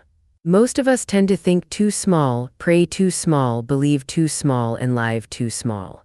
We believe the lies that God may be able to do that for someone else but not for me. This kind of thinking limits what God can do in us and through us. It can also keep us from realizing our full potential. What is potential? According to Maximizing Your Potential by Miles Monroe, one of my best mentors, the abortion of potential is the death of the future. Potential is unexposed, ability reserved, power untapped, strength capped, capabilities unused, success dormant, gifts, hidden talents, latent power, what you can do that you haven't yet done, where you can go that haven't yet gone, who you can be that you haven't yet been, what you can imagine that you haven't yet imagined, how far you can reach that you haven't yet reached, what you can accomplish that you haven't yet accomplished. Chapter 5. Thus, the potential is the sum of who you are that you have yet to reveal. It's a deposit that waits to be released and maximized. You are capable of much more than you are presently thinking, imagining, doing, or being. That is your potential. Unless you continually try to reach higher, go farther, see over, and grasp something greater than you now know, you will never discover your full potential. The potential principle. Suppose we stood in a vast forest and I asked you to describe what you saw. You might say that you saw trees and plants and flowers and insects and birds and animals. But in truth, that is not all you would be seeing. For within each of those things are the seeds for more trees, plants, flowers, insects, birds, and animals. That's the potential principle. Your observation would be fact but not truth. If, for example, I hold an apple seed in my hand, I hold much more than one seed. In every tree there are apples with seeds in them. And the seeds contain more apple trees that contain fruits, seeds, and so on. I hold one apple seed. In truth, I hold an entire orchard. That is potential, what yet can be. Understanding potential. Once upon a time, there was a king who had gone to visit neighboring kingdoms. He was gifted a pair of baby macaw parrots by the king of the last kingdom where he was visiting. They were the most beautiful birds he had ever seen. So, upon returning to his kingdom, he called for a bird trainer and asked him to train macaw parrots. The king also arranged a place in the palace garden for the parrots. He often looked at them from his palace window. As time passed, one day the trainer came to the palace and informed the king that though one of the parrots was flying majestically high in the sky, the other one was not moving from its branches since the day it had arrived. Upon hearing this, the king summoned trainers and healers from the nearby kingdoms. They all tried their best but couldn't make the parrot fly. He even asked his courtiers to try to find a way to make the parrot fly, but they all failed. The parrot was not moving from his branch at all. Finally, after trying everything, the king thought that maybe he needs someone who may be more familiar with natural habitats. He asked his courtier to get a farmer from the countryside and take him to the parrot to see if he can understand the problem with the parrot. The next morning, the king was thrilled to see the parrot flying high above the palace gardens. He asked his servants to call that farmer to meet him. The servant quickly went and located the farmer, who came and stood before the king. The king asked him, "How did you make the parrot fly?" With his hands folded with respect, the farmer said to the king, "It was very easy, Your Majesty. I simply cut the branch where the bird was sitting." We are all gifted with the energy to find success in our life but fail to gather the courage which is required to reach heights of success and end up clinging to the things that are familiar to us. We need to free ourselves from our comfort zone to explore new opportunities and find success beyond our capacity. God created everything with potential. Genesis 1:12 describes how God created the plants and the trees, each bearing seed according to their kinds. The first chapter of Genesis also gives an account of the creation. Every living thing that God created was blessed with potential. Each possessed the capability to be much more than they appeared to be at any one time. Every living thing that God created was blessed with potential. God also planted within you the ability to be much more than you are at any one moment. Like the apple seed, you possess hidden resources and capabilities. Most of the potential God gave you at birth remains within you, unseen and unused. The source of all potential, everything that was and is, was in God. Before God created anything, there was only God. Thus, God had within him the potential for everything he made. Nothing exists that was not first in God. God is the source of all life because before anything was God. In the beginning, God created the heavens and the earth. Gen 1:1. He pulled everything that he made out of himself. Indeed, the beginning was in God before it began. God started the start. If the book of Genesis had started with Genesis 1:0, it might have read, "Before there was a beginning, there was God." Before there was a creation, there was a creator. Before anything was, there was God. God did not begin when the beginning began. He was in the beginning before the beginning had a beginning. In the beginning was the Word, and the Word was the world we know was in God before it came to be seen.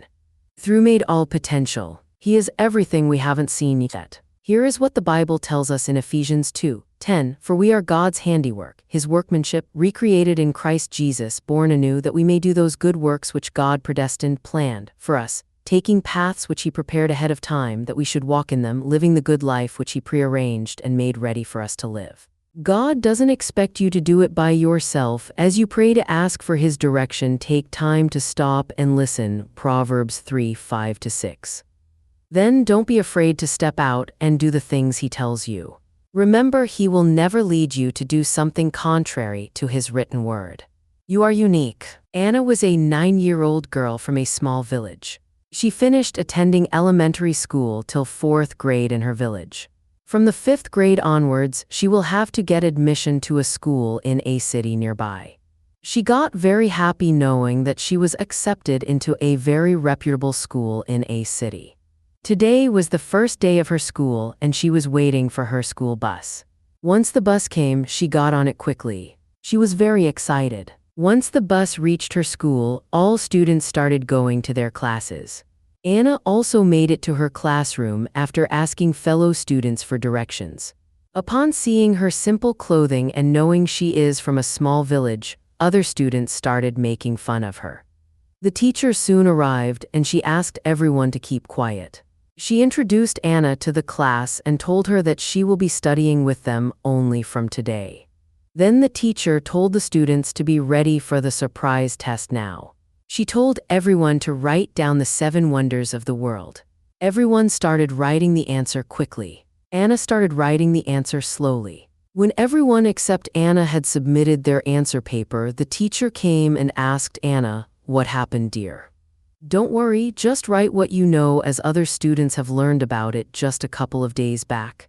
Anna replied, "I was thinking that there are so many things, which 7 can I pick to write?"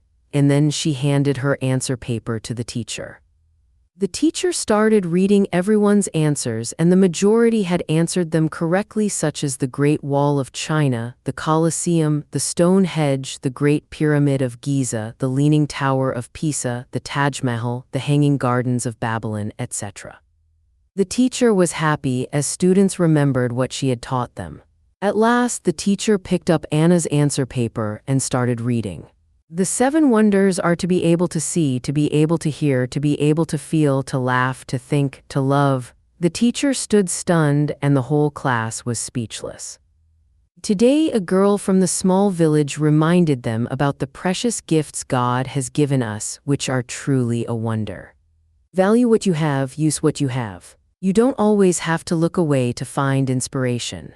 God has given you all the strength to reach your goals.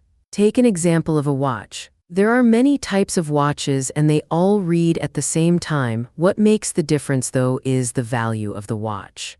There are expensive watches made up of gold materials, silver, etc. And there are cheap watches made of copper, steel, etc. In your uniqueness, you may be at the same level as some people. Perhaps you feel like some are behind you and others you feel are ahead of you, but there is something different in you that another person doesn't have. Though all watches may read the same time, they are not of the same value. God is into creativity and uniqueness. Think about it, every snowflake is different, no two people have the same fingerprints, and each of us has a unique DNA. He created only one you, and there will never be anyone else who can do exactly what he prepared for you to do. On the earth, value is often determined by how readily available or how scarce something is. Gold and diamonds are valuable because they are rare. Likewise, since there is no one identical to you, you are unique and irreplaceable. You are of great value. Matthew 16:24-26, Jesus was talking to his disciples and said this, "If anyone desires to come after me, let him deny himself and take up his cross and follow me. For whoever desires to save his life will lose it, but whoever loses his life for my sake will find it. For what profit is it to a man if he gains the whole world and loses his soul? Or what will a man give in exchange for his soul?" The passage is about surrendering to Jesus, but it is also about your value. Jesus is saying that every person has more value than the whole world. Why? Because the earth as we know it will pass away, but you will forever live. God's opinion matters most. You cannot afford to allow passant failures, the thoughts and opinions of others, or even the devil to make you feel devalued. Please do not let anyone or anything cause you to believe that your life does not matter or have a purpose. It is a lie. Do not believe it. Consider this: if you have a $20 bill, it has most likely been used to buy alcohol or drugs. Law enforcement officials say it is nearly impossible to find one that does not have traces of cocaine on it. Your $20 bill has probably been stolen a few times, used to bribe someone, or used for other immoral, unethical purposes. However, its value is not determined by what it has been through. Its value was determined by its maker, the U.S. Treasury. Likewise, your value is not determined by what you have been through. It was and is determined by God. The bad things that may have happened in your life do not present a problem for Him or disqualify you from reaching your potential. Agree with God. You truly are worth more than this entire planet. 1 Peter 1:18-19 says, "You were not redeemed with corruptible things like silver or gold, but with the precious blood of Christ, as of a lamb without blemish and spot." The entire world's silver and gold would not be enough to redeem you. Only the blood of Jesus is precious enough. Please hear and understand this: Jesus did not die to make you valuable. His death for you simply proved your value. On your worst day, you are still worth more than the whole world. You need to agree with God and see yourself the way He sees you. Here is another thing God wants you to understand: you did not get your identity from your parents. You came through your parents, but your identity comes from God. Maybe you were not planned by your parents, but that is not the case with God. God said to Jeremiah, "Before I formed you in the womb, I knew you. Before you were born, I sanctified you. I ordained you a prophet to the nation." Jeremiah 1:5. God is the one who planned your entrance into this world, and He has good things in store for you. Please do not limit Him by trying to fulfill your destiny on your own. Instead, surrender to Him. Don't limit God. Psalms 78:41, we are told that God's people limit the Holy One of Israel. They saw Him split the Red Sea and they walked through on dry ground with their own eyes. They saw God drown Pharaoh and his whole army. They received provisions of bread from heaven every morning, and God even provided water from a rock. Though they had seen miracle after miracle, they limited Him. How could that happen? Verses 42 tells us they did not remember His power. God desired to do so much more for them, and He wants to do more for you too, but just like the children of Israel, you can limit God if you do not remember and rely on His power. Be encouraged. It bears repeating that potential is how far you can go, not alone, but with God. You see, it takes faith to go where you have never gone before, to do what you have never done before. Faith connects you with God, as it is written, "The just shall live by faith." Notice it says, from faith to faith. No one can live on yesterday's faith, and the faith you have today is not enough to get you where God wants you to go tomorrow. You have to go from faith to faith. You must have an ongoing relationship with God, one where you keep on connecting with Him and growing in your faith. We know from Hebrews 11:6, notice it says, from faith to faith. No one can live on yesterday's faith, and the faith you have today is not enough to get you where God wants you to go tomorrow.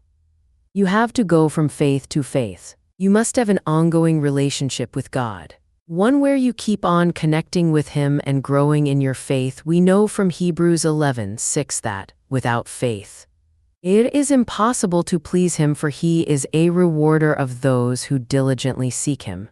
Just that. Without faith, it is impossible to please Him, for He is a rewarder of those who diligently seek Him. Just as it is impossible to connect with God without faith, it is impossible to realize your full potential. Without commitment, there is not a person alive today who has not been gifted by God.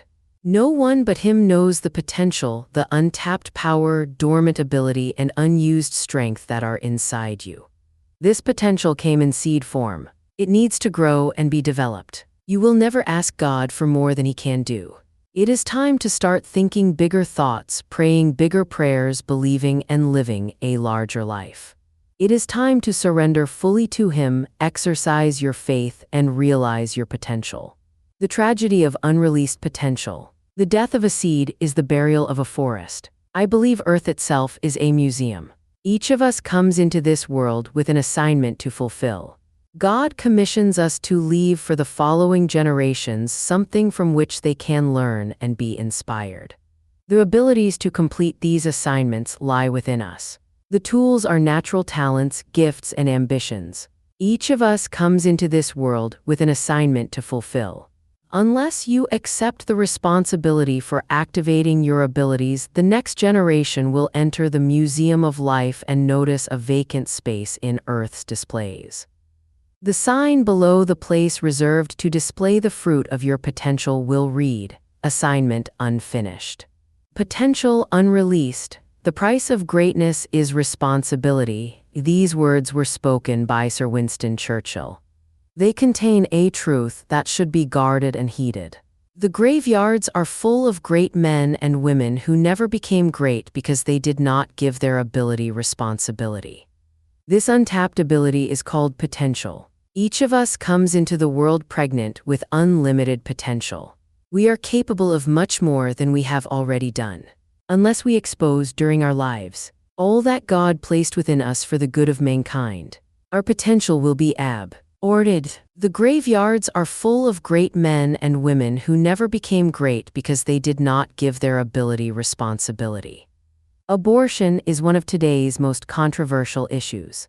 It is polarizing many people. Abortion may be compared to death. To surely die means to cease manifesting the fruitfulness that exists within a thing. Death in its simplest form is the termination of potential. To abort means to terminate life before its full potential has or can be realized, before the person is allowed to fulfill their full potential. Death in its simplest form is the termination of potential. God created everybody with the hidden ability to fulfill their mandate.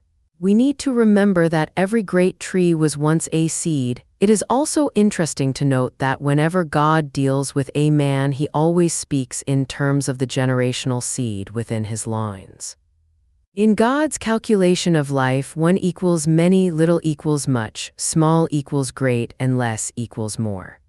Therefore, to abort a seed is to kill a forest, to abort a cow is to kill a herd, to abort a boy is to kill a man, to abort a girl is to kill a woman, and to abort a man is to destroy a nation. God told Abraham, the great patriarch of history, "I will make you a great nation and I will bless you. I will make your name great and you will be a blessing, and all people on earth will be blessed through you." Genesis 12:2-3. Abortion is the ultimate tragedy. It robs life of its essence and denies the future its value. Abortion is the ignorance of responsibility and the denial of obligation. It is self-comfort at the expense of fruitfulness because all abortions sacrifice responsibility. Abortion of potential condemns the future. This reality has caused the development of an entire discipline. Abortion is the termination of the potential force within creation to fulfill itself. The abortion issue is therefore not just a problem of the taking of life, though that is the fatal result. Even more, abortion is the lack of understanding of the principle of potential that pervades our future. It affects generation after generation. It is the awesome realization that if your potential is not released, it will affect this generation and all the generations of man yet to live. Even creation will testify against you. If you abort your potential, you will be guilty of robbing the world of the treasure you came to this planet to deliver. The fact that you were born is evidence that God knew Earth needed the potential you are pregnant with. It is, therefore, imperative that you refuse to leave this planet without giving birth to those dreams, ideas, visions, and inventions you carry in the womb of your faith right now. Do not abort your baby of potential. Rob the grave of the treasure you carry. Leave a picture of your potential on the wall of history in the Museum of the Earth. How to release your potential. Rob the grave of the potential you carry within. Release your potential. By now, you must understand what potential is and the tremendous responsibility you have to release your potential.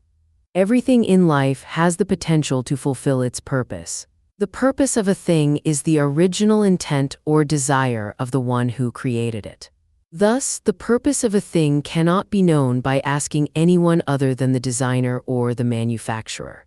If we entered the laboratory of an inventor and you asked me what a certain contraption was supposed to do, I might guess what service or function it could perform, but only the inventor would be able to confirm or reject my suggestion. The purpose of a thing cannot be known by asking anyone other than a designer or the manufacturer. Likewise, the ability of that product to fulfill its purpose is designed into the product. No manufacturer would suggest that you use his appliance to wash clothes unless he intended for it to wash clothes. I assume that the machine is clothes dryer and complain to the dealer that the machine won't dry my clothes. The manufacturer will most certainly respond, but that machine isn't supposed to dry clothes. Use it to wash clothes and it'll work fine. But don't ask it to dry clothes. The manufacturer determines both the product's purpose and how it will function to fulfill that purpose. What a product can potentially do is determined by what the manufacturer of the product asks it to do. Potential is revealed by the faith of the manufacturer in his product and the expectations he places upon it. If a manufacturer of small trucks designs them to carry a 1/2 ton, the company will not advertise its product as having the ability to carry 1 ton. Why? Because the manufacturer knows that he cannot require the truck to carry a full ton when the specifications under which it was built designate that the maximum capacity is 1/2 ton. Potential is revealed by the faith of the manufacturer in his product and the expectations he places upon it. The manufacturer will not ask the product to perform more or less than designed it to do. If a manufacturer requires a product to do something, you can be sure that he believes the ability to perform that task was built into the product. Many of us have appliances in our homes that are capable of much more than we require of them. Perhaps you use your oven to bake but not broil because you don't know how to use the broiler, or maybe you have a vacuum cleaner that can clean up the water as well as dirt, but you haven't used that feature because you aren't aware that the manufacturer built that capability into the machine. God has built many abilities into men and women. Too often, however, we fail to use that potential because we don't understand either the magnitude of our capabilities or the requirements that are necessary to unleash our power. Keys to maximizing your potential. Plants are wonderful to watch. After the seeds are buried in the ground, gardeners wait with anticipation for the young shoots to push their way through the soil. Under ideal conditions, most seeds will germinate in a week or two. Although good care is essential during those early weeks of growth, the gardener will not see the full potential of the plants until they begin to bear fruits. Many times we are initially excited by the glimpses God gives us of the potential He planted within us. In the early weeks and months after we invite Jesus into our hearts, we may spend time in worship, prayer, and Bible study. We may attempt to look beyond our present circumstances to the unseen world of faith. We may seek God's guidance in our daily decisions as we open ourselves to His plans and purposes for our lives. We may appreciate and treasure the many blessings He showers upon us. We may carefully adjust our surroundings to make them uplifting and positive, and we may work to bring our dreams and ideas to completion. But as time passes, the garden of our potential loses its early vitality as we allow circumstances and responsibilities to crowd and choke the imaginations and the possibilities that lie hidden within us. Perhaps you are tapping some of the wealth God stored in you for the world's benefit, but your progress is slowing or even stopping. The following standards are keys to encouraging your garden to maturity as you liberate all the potential that God deposited in you. Key number 1, you must work out your potential. Most products do not achieve their purpose just by their existence. They have to do something to meet the expectations of their manufacturer. A car, for example, must transport its occupants and cargo from point A to point B. Thus, its purpose cannot be fulfilled by sitting in the driveway. The potential to fulfill its purpose is present while it sits in the driveway, but the actual achievement of the manufacturer's intent occurs only when the car does what it was designed to do. The same is true for you. Your potential will not be released until you take your thoughts, plans, and imaginations and put them into action. You must work to mine your hidden potential. Key number 2, you must cultivate your potential. Experienced gardeners know that weeds often grow faster than vegetables. If a gardener goes away for several weeks, he will return to stunted and sickly vegetable plants that yield little or no fruit, or even worse. He may find that he has no vegetable plants at all because the weeds smothered and choked the tender shoots. Cultivation is necessary for a healthy and productive garden. The same is true of your potential. You need to cultivate your life carefully to remove the influences and the stimulants that seek to stunt your potential or kill it completely. Seek those persons who are positive and encouraging. Remove yourself from those activities and situations that might encourage you to return to your former way of life. Cling to your source and allow Him to cleanse you of those things that would deter you from maximizing your potential. Much emerging potential dies for want of cultivation. The careful and consistent nurturing of your potential will enable you to meet the full responsibilities that God planned for your life. Key number 3, you must guard your potential. Most gardeners have experienced the frustration and disappointment that occur when rabbits, insects, or birds destroy their carefully cultivated plants. Fences, insecticides, and scarecrows are some of the many things they use to protect young plants from those things that would seek to devour them. Satan is intent on destroying your potential. He is constantly trying to use a multitude of circumstances, attitudes, things, and people to devour your abilities. You will never see but a small portion of what you can do unless you guard your hidden wealth. The release of your full potential is directly dependent on your diligence in protecting your dreams, plans, and imaginations from the many negative influences that would block their effective fulfillment. Key number 4, you must share your potential.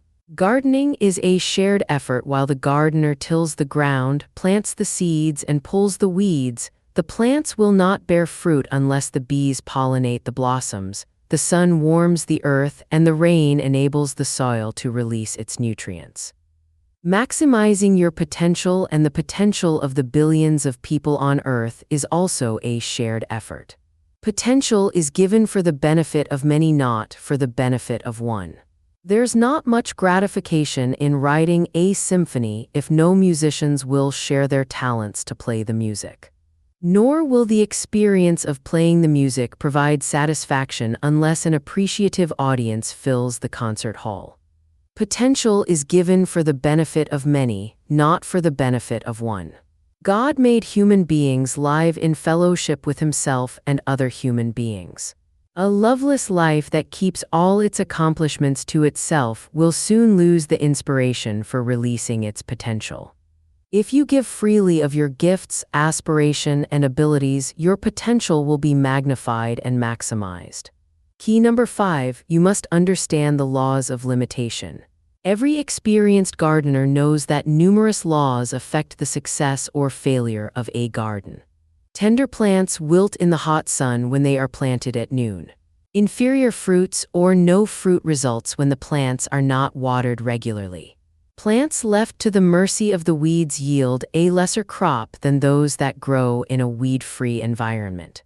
While the gardener is free to ignore those laws, he does not have the power to remove the consequences of his actions. The same is true for your potential. God has given you the freedom and the power to maximize your potential. He has established laws and commandments to protect your potential, and He has given you the freedom to choose either to obey or disobey them. God has also granted you the power to dream and plan and imagine, along with the responsibility to work those imaginations to fruition. Freedom without law results in purposelessness. Power without responsibility is ineffective. Each requires the other to forestall disaster. The outworking of your full potential requires that you understand and abide by the laws and the standards God has set to ensure the full and maximum release of your potential. How will you be remembered? There is nothing bad like living but not existing, existing but not breathing, breathing but dead. Knowledge of ability is the introduction of responsibility. Come with me in your imagination to the funeral of a loved one. Picture yourself driving to the funeral parlor or the church, parking your car, and getting out. As you walk inside the building, notice the flowers and the soft organ music. See the faces of friends and family as you move through the room. Feel the shared sorrow of loss and the joy of having known that radiates from the hearts of the people there. As you walk to the front of the room and look inside the casket, you come face to face with yourself. This is your funeral 5 years from today. All these people have come to honor you and to express feelings of love and appreciation for your life. 5 people will speak. The first person is from your family, immediate and extended.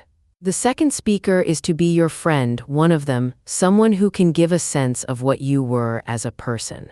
The third speaker is from your church or some community organization where you were involved in service. The fifth and final speaker is your spouse. Now think deeply. What would you like each of these speakers to say about you and your life? What kind of son or daughter or cousin? What kind of friend or working associate? Before you read further, take a few minutes to seriously consider these questions. I firmly believe that the greatest tragedy in life is not death, but a life that fails to fulfill its purpose and potential. Live effectively. It is better to have never been born than to live and not fulfill the purpose for which you were given life. This truth is echoed in Ecclesiastes 6:3-6. A man may have 100 children and live many years, yet no matter how long he lives, if he cannot enjoy his prosperity and does not receive a proper burial, I say that a stillborn child is better off than he. It comes without meaning, it departs in the darkness, and its name is shrouded. Though it never saw the sun or knew anything, it has more rest than that man. This passage asserts that it would be better for an individual never to have been born than for him to live on this planet for many years and not fulfill the purpose for which God gave him birth. In essence, when you become aware of the tremendous potential that resides within you, you are obligated to release that wealth to the world around you. What lies behind you is history and what lies before you is future, but these are both tiny matters compared to what lies within you. Ralph Waldo Emerson said, "You may not be able to change your past and your future is yet unlived, but the present provides you with opportunities to maximize your life and the ability that lives within you. You must take responsibility for your ability. No one else can do it for you. Are you aborting your entire purpose for living? I encourage you to take responsibility right now for your ability. Determined to activate, release, and maximize your potential for the sake of the next generation. Leave your footprints in the sands of the history of your country. Live fully so you can die effectively. Let your life write the speech of your death and give your potential to the family of man for the glory of God. Remember, well done is much better than well said. Don't just talk about your dreams, visions, and ideas. Step out now and determine to do them. Dare to believe that what you have already accomplished is but a minute percentage of what you can do. Move beyond the familiar patterns and experiences of your life to the dreams, plans, and imaginations that wait within you to be fulfilled. Will your abilities be lost to the world? You possess awesome potential within waiting to be activated and released. The release of your potential demands that you refuse to be satisfied with your latest accomplishment. Only then will you tap into how will you be remembered.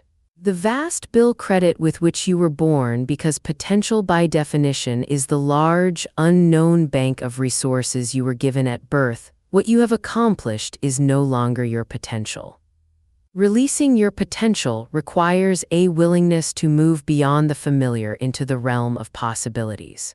The release of your potential demands that you refuse to be satisfied with your latest accomplishment. If you attempt new things and make choices that stretch your horizons, you will embark on an exciting journey. You will begin to see the marvelous being God created you to be. A being fulfilled with more capabilities than you ever dreamed possible. The journey begins when you gain an understanding of what potential is and how you can release it. For once you understand the magnitude of the wealth God gave you, to turn from consciously unwrapping God's gift is to abort your potential and refuse to fulfill the purpose for which He gave you life.